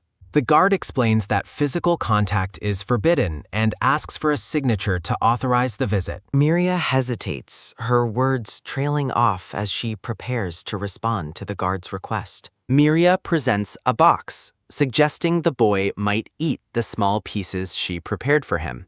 Miria instructs the guard on how to feed the boy and mentions a toy he loves. As Miria turns to leave, a high-pitched beep sounds, and the guard looks confused. The empty observation room sits in silence, waiting for its occupant to awaken. Mori lies face down on the cold floor with several nutrient tubes attached to his back. Awakening with a quiet groan, the small boy mumbles for Miria while looking around. Mori gazes through the glass at the empty room beyond, appearing confused and lonely. Desperation takes hold as Mori pounds on the glass, crying out for help in his unique language. Tears stream down the boy's face as he continues to call out for his missing caretaker. Mori's cries intensify into a full sob, his small hands pressed firmly against the transparent barrier. Digital warning signs flash across the monitor as the boy's distress levels spike dangerously.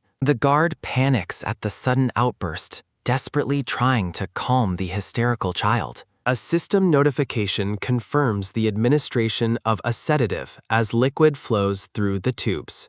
The boy's eyes grow heavy and unfocused as the drug quickly begins to take effect. Mori collapses into a deep, drug-induced sleep, lying motionlessly against the wall. At the mansion, servants discuss Miria's isolation before a sharp command stops them. Ryder warns the staff that interrupting Miria now could lead to a disastrous outcome for everyone.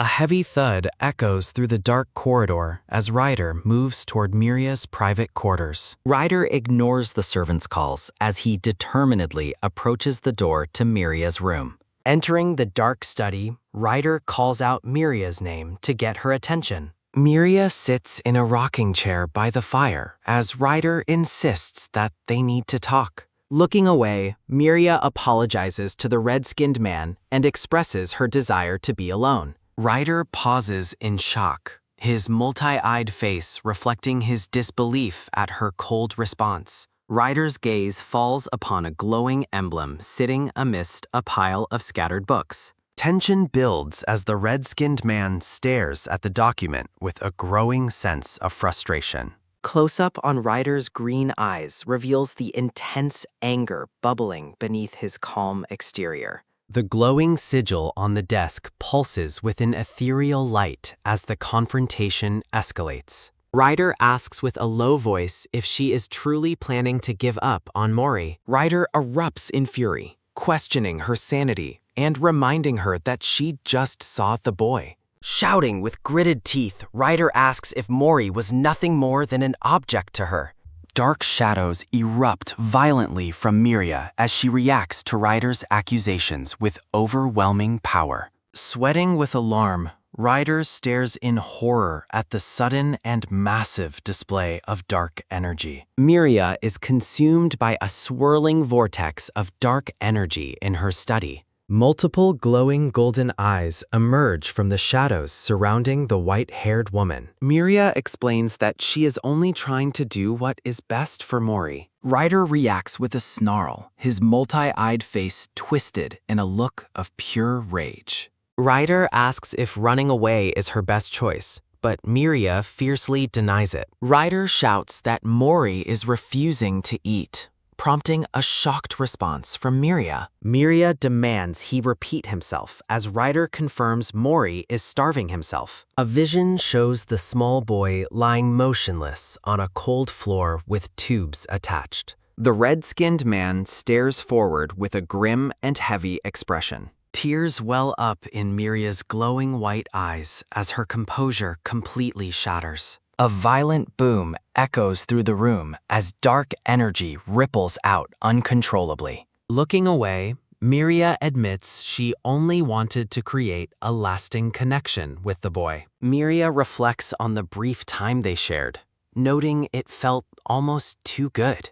A crude drawing on the desk shows Miria smiling happily next to the boy. The white-haired woman begins to cry as she questions her own selfish desire for happiness. Miria is startled as a firm grip sounds when Ryder suddenly grabs her cloak. Ryder calls her an idiot and commands her to stop saying such weak things. Throwing his hands up, Ryder shouts about how tiny Mori really is. Miria looks up in confusion as the small robot floats nearby in the darkness. Ryder stands over the kneeling woman, his voice booming with desperate intensity. Ryder recalls finding Mori in the Red Desert and yells in frustration at the beginning. The red-skinned man asks if she truly fails to understand the boy's nature. Ryder points out that even he struggled to cross the distance to reach this place. Ryder continues his outburst, emphasizing that Mori did it all with a tiny body. Memories show Mori looking at a paper that calls him a lovely round one. Ryder declares that Mori's only desire was to meet them and be together. Ryder notes that Mori has never once shown a desire to return to human society. Looking down at her, Ryder asks if she plans to make Morris' efforts meaningless.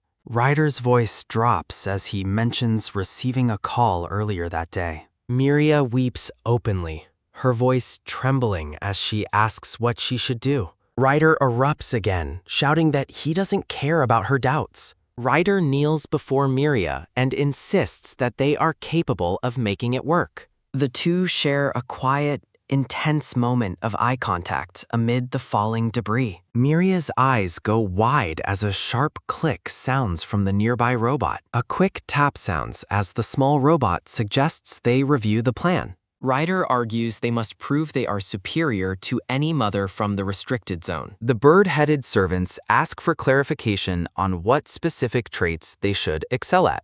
The small robot explains that humans have genders and reproduce to create offspring.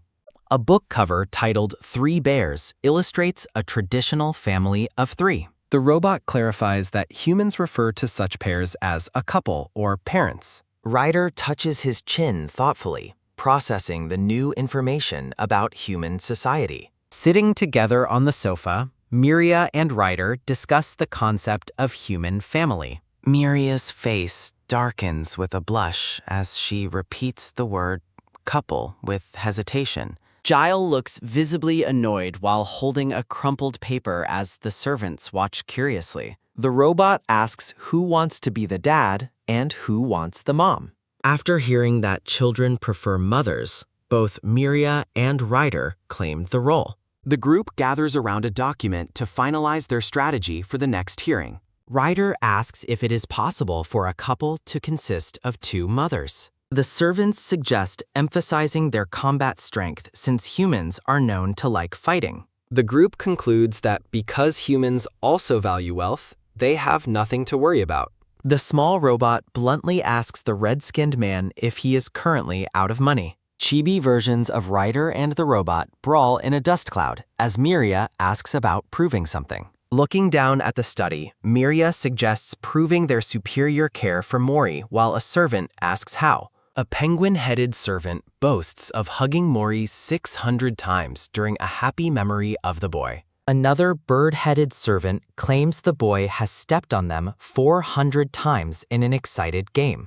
Overwhelmed with guilt, the servant weeps while admitting they have mostly spent their time scolding Mori. Servants sob together, wishing they had let Mori draw on the walls while questioning their own helpfulness. A servant proudly claims they did their best making meals that the boy never left unfinished. The cook's shock is palpable as Miria explains the latest meal was returned because Mori is starving. Miria surveys the piles of books, questioning if this is all the data recovered from the shelter. The bird-headed servant struggles with bulging eyes as they attempt to read the translated human texts. A servant peeks through the doorway, watching the tense atmosphere within the messy, book-filled study. Miria stands in the center of the vast library, concluding they lack the necessary information to proceed. The servant watches in silence as a heavy atmosphere settles over the white-haired woman in the room. Standing with renewed determination, Miria declares she needs to find and meet a person named Shalom. Panic erupts among the servants as they realize Shalom is unresponsive and Miria lacks a formal invitation. Giles warns that going without an invitation is far too dangerous for the white-haired woman. Miria explains that Shalom is the one who possesses the most knowledge regarding the nature of humans. Miria notes Mori's rescue location was near Shalom's domain, potentially holding clues to the boy's past. The gathered bird-headed servants begin to nervously explain the current likely location of their target. Miria's glowing eyes narrow as she identifies the location as a place called the playground. Ryder asks for clarification as Miria explains it is a space created for humans before their domain.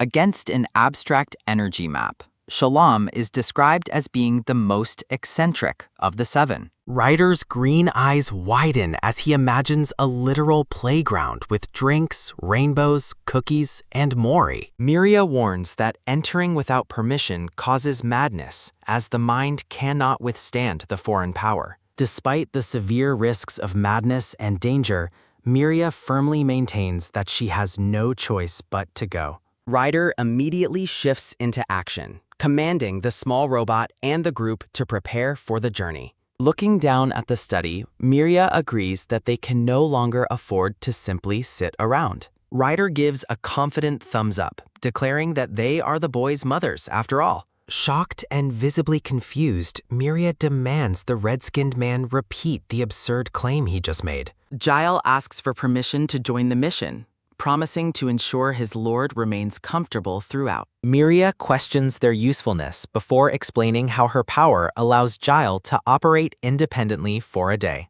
Miria admits her lack of travel experience and asks Ryder and Jiggle to lead the way forward.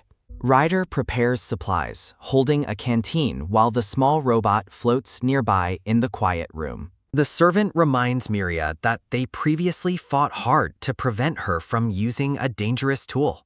A glowing, multi-pointed crystal star is presented as the key to reaching their desired destination. Miria strikes the air with a clenched fist, activating the sparkling energy of the mysterious crystalline object. Miria's expression remains cold and focused as she prepares to trigger the powerful teleportation magic. A massive black vortex spiraling with stars opens in the center of the room, ready to transport them. A bead of sweat rolls down Ryder's face as he stares into the swirling abyss of the portal. The scene shifts to a view of thick, gray fog as the group begins their transition through space. Ryder's eyes bulge in terror as he experiences the disorienting and frightening sensation of free-falling. Silhouettes of the group plummet through the clouds as a panicked shout of profanity echoes through the air. A sharp splash sounds as black combat boots land firmly in a shallow puddle on a dark surface. Rain falls over the group as Miria and Ryder look out toward the horizon of their new location. The 3 travelers stand tiny against a vast, desolate landscape of black sand and snow-capped mountains.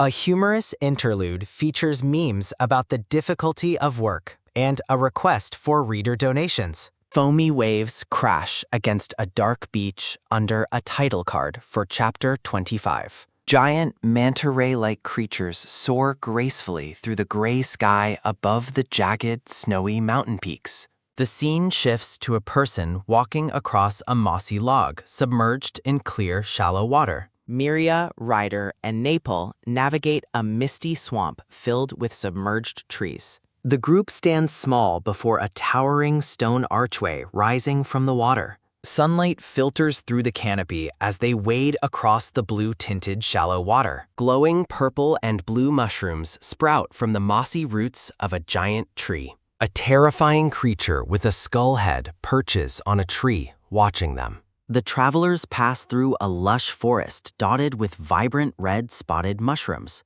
Ryder asks about her well-being while Miria admits she is out of practice. The group huddles around a small campfire inside a dark, rocky cave shelter. Gazing into the distance, Miria softly notes that Mori would have left this. Staring into the flames, Ryder solemnly agrees with her about the boy's feelings. Nepal jokes that Mori would try to put everything in this place in his mouth. Ryder laughs, imagining the boy running away as they desperately try to stop him. Napel notes their luggage increased significantly, while Gile agrees about the boy's needs. Standing between them, Gile admits he initially failed to understand Maria's deep attachment. Looking at a photo, Gile explains how watching her daily devotion changed his mind. The photograph captures a tender moment between a smiling girl and a tiny Mori.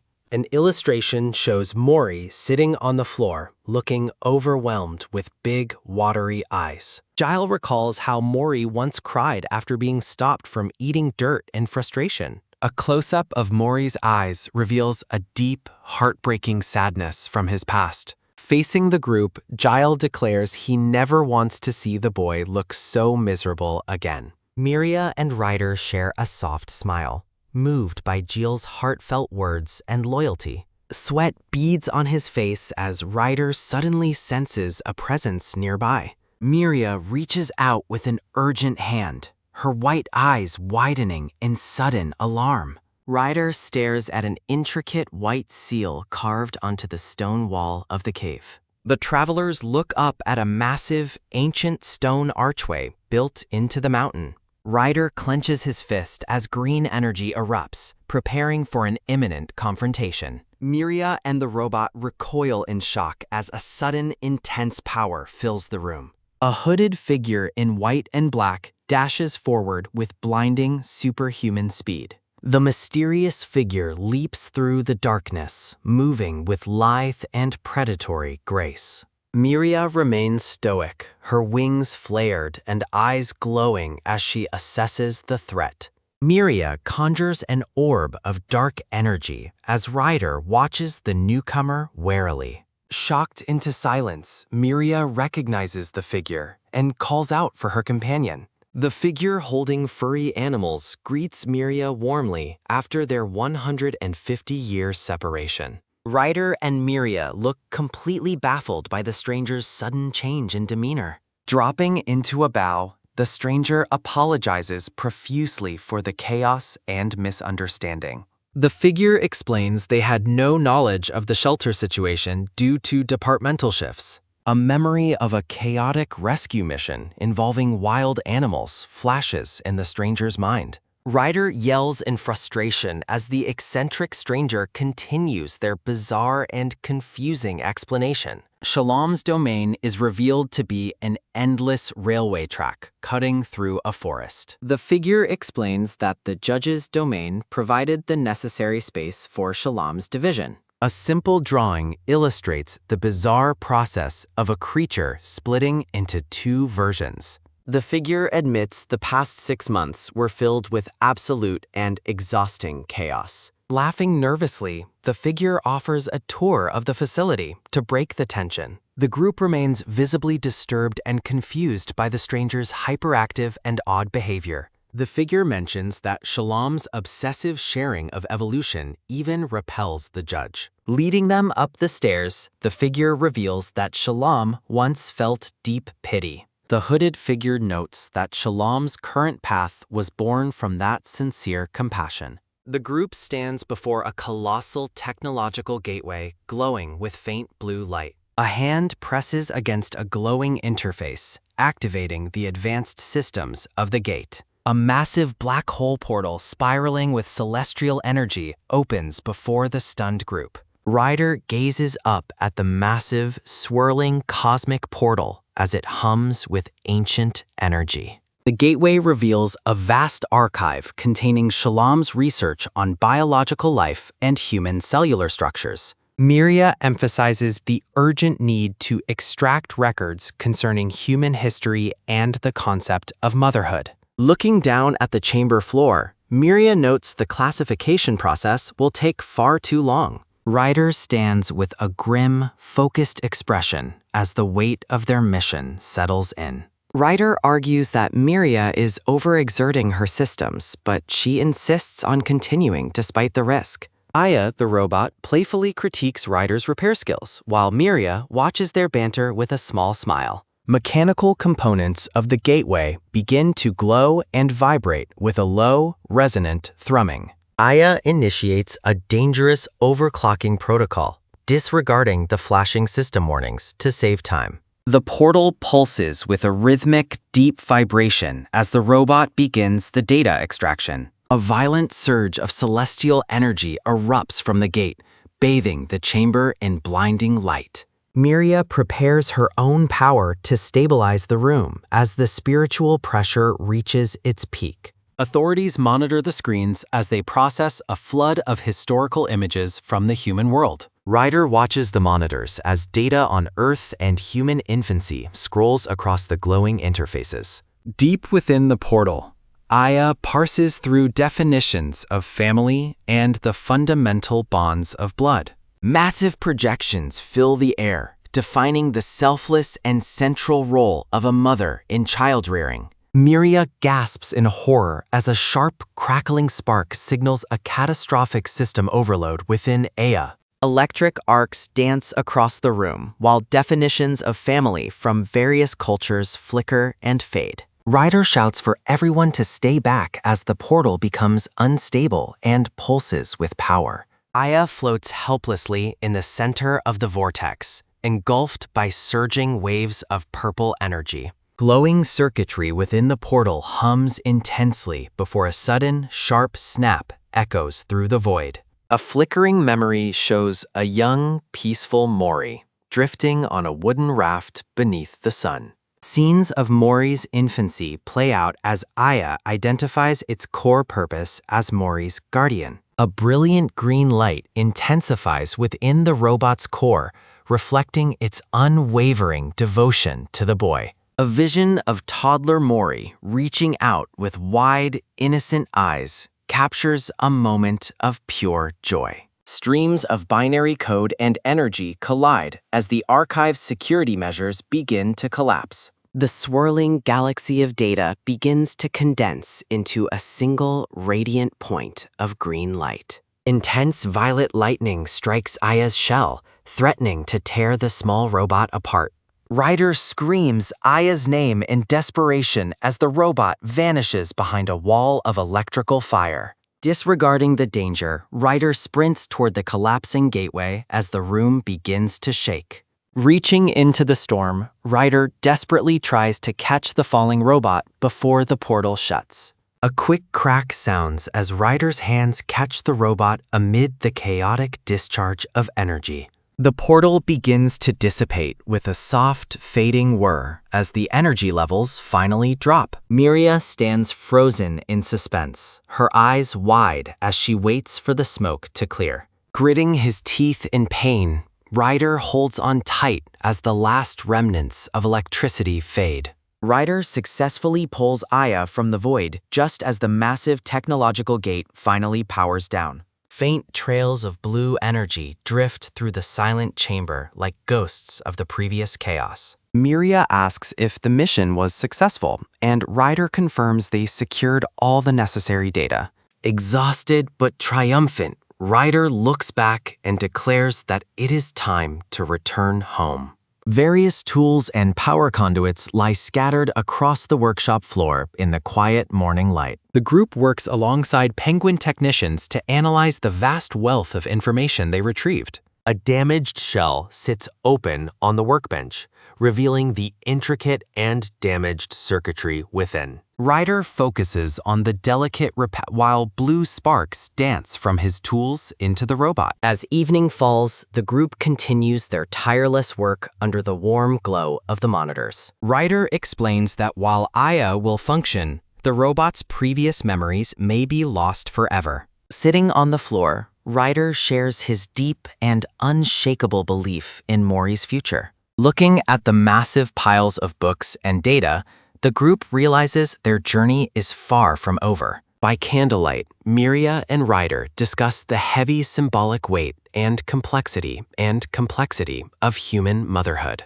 Miria wonders aloud if any single person is capable of fulfilling such a vast divine responsibility. Looking out at the night sky, Miria reflects on how humans once viewed a mother as a guiding star. Miria doubts she can ever be a true mother despite the human records she studies. Miria suspects the judge has a hidden motive for ignoring the evidence of motherhood. Ryder suggests the boy's original mother might be gone or deemed unfit for parenting. A distorted digital projection displays a mother tenderly holding her infant child in her arms. Ryder points out that the small creature Miria crafted is meant to be a puppy. Miria remains skeptical of the resemblance, while Ryder suggests it might look somewhat similar. Miria researches the most desired gifts for children while continuing her difficult craftwork.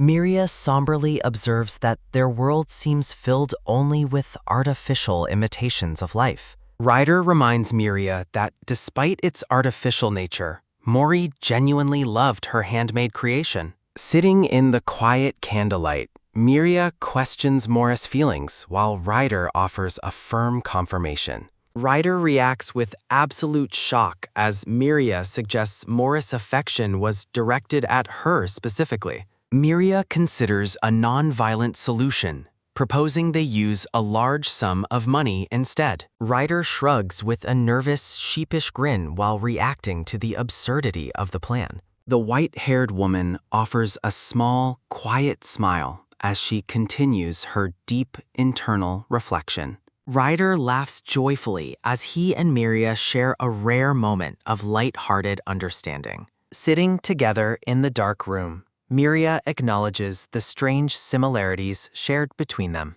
Peering through the window, Miria confesses to feeling a petty sense of jealousy toward Ryder. Miria stands amidst a massive library filled with cosmic projections and ancient glowing texts. A close-up shows Miria focusing on the glowing green symbols of the cosmic archive. Sharp shafts of blue light cut through the shadows of a long, empty stone hallway. Colossal, jagged black structures rise high into the misty, dark atmosphere of the mechanical city. Little Mori lets out a joyful cry, his eyes sparkling with pure and innocent wonder. Ryder pledges his total devotion, vowing to become whatever the child needs him to be. The small group traverses a massive fallen tree trunk spanning a bright, sunlit forest. Nestled in a rocky cave, Ryder prepares a meal over a small, flickering campfire. Majestic whales glide through a vibrant cosmic sky, symbolizing the traveler's boundless potential journey. Ryder grinds his teeth, resolving that he cannot force the boy into his lifestyle. Dangling from a high rope, Ryder warns Mori about the people trying to take him. Mori reaches through the bars, babbling excitedly as he tries to touch his guardian's face. Ryder's 4 green eyes widen in shock at the child's unexpected and vocal reaction. 3 white, multi-eyed wolves surround Mori, nuzzling him with surprising and gentle affection. A warm memory shows a young girl and child running across a bright green field. A group of robed figures and penguins gather around, offering gifts and food to Mori. A hand tosses the small, black robot Aya into the air during a playful moment. Miria reaches her arms out to the boy with a look of maternal warmth. Ryder cradles the sleeping boy against his chest in a rare moment of shared peace. Miria speaks the boy's name, her eyes glowing with a calm and ethereal white light. Miria holds up a flashcard with a simple drawing of a carrot for the child. Miria helps Mori guide his hand as he draws crude green lines on a paper. Aya floats nearby as Miria encourages the boy's progress with his writing and drawing. Miria asks if they should try again, her expression filled with patient and gentle kindness. Red laser beams strike the bars as Ryder shouts in alarm for the young boy. A hand holds up a flashcard with the word Mom printed in bold black letters. An observer at a terminal notices an anomaly on the scanners and questions the reading. Technicians discuss the lack of cleaning reports despite the activity seen on the external monitors. The authorities realize with shock that an intruder is hanging outside using only simple ropes. A bright spotlight illuminates Ryder as he hangs precariously outside the large glass window. Alarms blare as Ryder is identified as an intruder while clutching a stack of papers. Miria declares her absolute trust in Ryder's return and promises that she will follow. Miria formally identifies herself as Miria of Patch, her eyes blazing with celestial energy. The celestial judge looms over the robed figures in the dark hall. High above the chamber floor, the judge asks if she still refuses to back down. Miria refuses to give up unless Mori expresses his own will to leave her. Robed figures question her ability to educate a human and ask if she is human. Miria admits Mori needs human education and reveals she has contacted Shalom's shelter. A pyramid-headed figure notes Shalom's authority is currently in division and belongs to Shalom. Miria acknowledges that the judge now holds the authority previously belonging to Shalom. Miria cries out with glowing white eyes, desperately pleading for their help. The pyramid-headed figures recoil in shock as they react to her sudden emotional outburst. They call her shameless for forgetting their past negligence in caring for the child. Miria produces a holographic profile of a figure from her dark gloved hand. The images display the caretakers currently stationed at the shelter in Shalom's domain. A memory shows a red-haired woman tenderly holding a sleeping Mori in a wheelchair. Miria stands alone in the center of the chamber, asking them to remember past regrets. Looking at the galaxy-filled form, she asks if the judge once held that role. Robed figures ask how she will prove she can handle the roles of a guardian. A pyramid-headed figure monitors several glowing green data screens on the dark wall. They project a statement submitted by members of their own group across the floor. Suit-wearing penguin creatures observe data claiming human society has completely collapsed and fallen apart. A robed figure stands among the penguins as they process information on the screens. Miria stands before a black portal while the small penguin creatures watch her closely. A crowd of penguin creatures gathers, asking if they can all share the responsibility.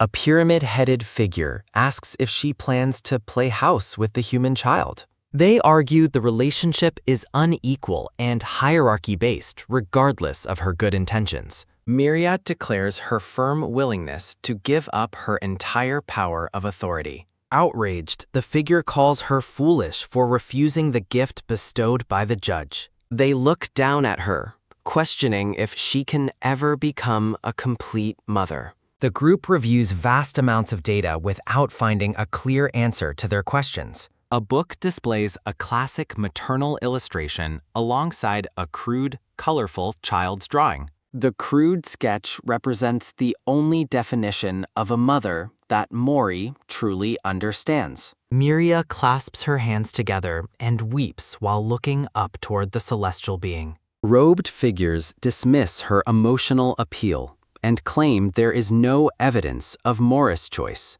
A robed figure yells in fury as someone dares to open the judgment doors. A mechanical bike crashes into the room, trailing glass and carrying figures in suits. The pyramid-headed figures react with total shock to the sudden and violent intrusion. Miria looks up, her mouth open in shock at the chaos unfolding above her. Shards of glass fall through the air as the robed figures stare at the ceiling.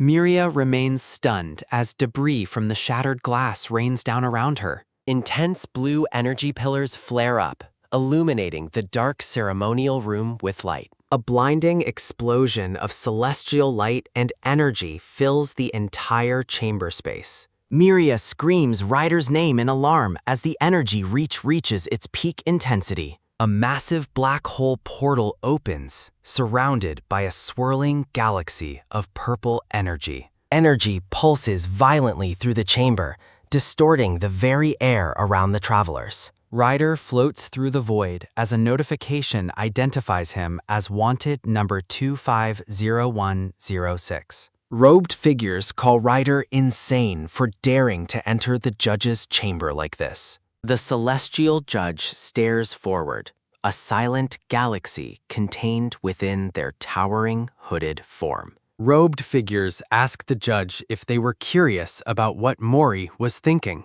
The massive celestial being remains silent, looming over the figures in the dark void. The robed figures acknowledge the judge's silent understanding as they look into the stars. Floating in the void, Ryder admits his own terrible nature. Covered in grime, Ryder declares he is capable of doing anything necessary. A long, resonant exhale echoes as the celestial light begins to intensify. Miria watches as starlight rains down within the massive ancient pillars. The observers react with a sharp start as the divine presence shifts. The celestial judge officially announces that the time for final judgment has arrived. Mori tumbles through the starry darkness toward the glowing technological gateway below. A colossal hand made of swirling galaxies reaches out through the endless void. The judge extends their hands as a focal point for the unfolding divine event. Falling through the celestial light, Mori loses his red cape to the wind. The massive hands of the judge begin to converge in the center of space. Mori lands softly within the warm, glowing embrace of the celestial power. Laughing, the judge agrees with Miria's perspective, finding the child adorable and round. A blinding pillar of pure energy erupts, signaling the end of the trial. Reunited under a clear sky, the diverse group waves joyfully from the grassy field. Mori laughs with pure delight, finally safe and surrounded by his friends. A trail of colorful childhood drawings captures Mori's many adventures and happy memories. A robed figure asks how to archive this emotional evidence while the judge ponders. The robed authorities stand in awe before the towering, star-filled form of the judge. Sketches depict the group's journey, culminating in a warm reunion under the sun. The judge provides a simple, final affirmation to conclude the long proceedings. Vibrant boxes highlight the beloved figures Mori has depicted in his many drawings. Miria and Ryder pull the small boy into a deep, protective embrace. A close-up reveals Mori's heart-melting smile as he experiences true happiness. Mori suddenly shouts for his mama, leaving Miria and Ryder completely shell-shocked. After the initial surprise, the two guardians share a knowing, affectionate look. Surrounded by symbols of his youth, Mori is buoyed by many loving hands.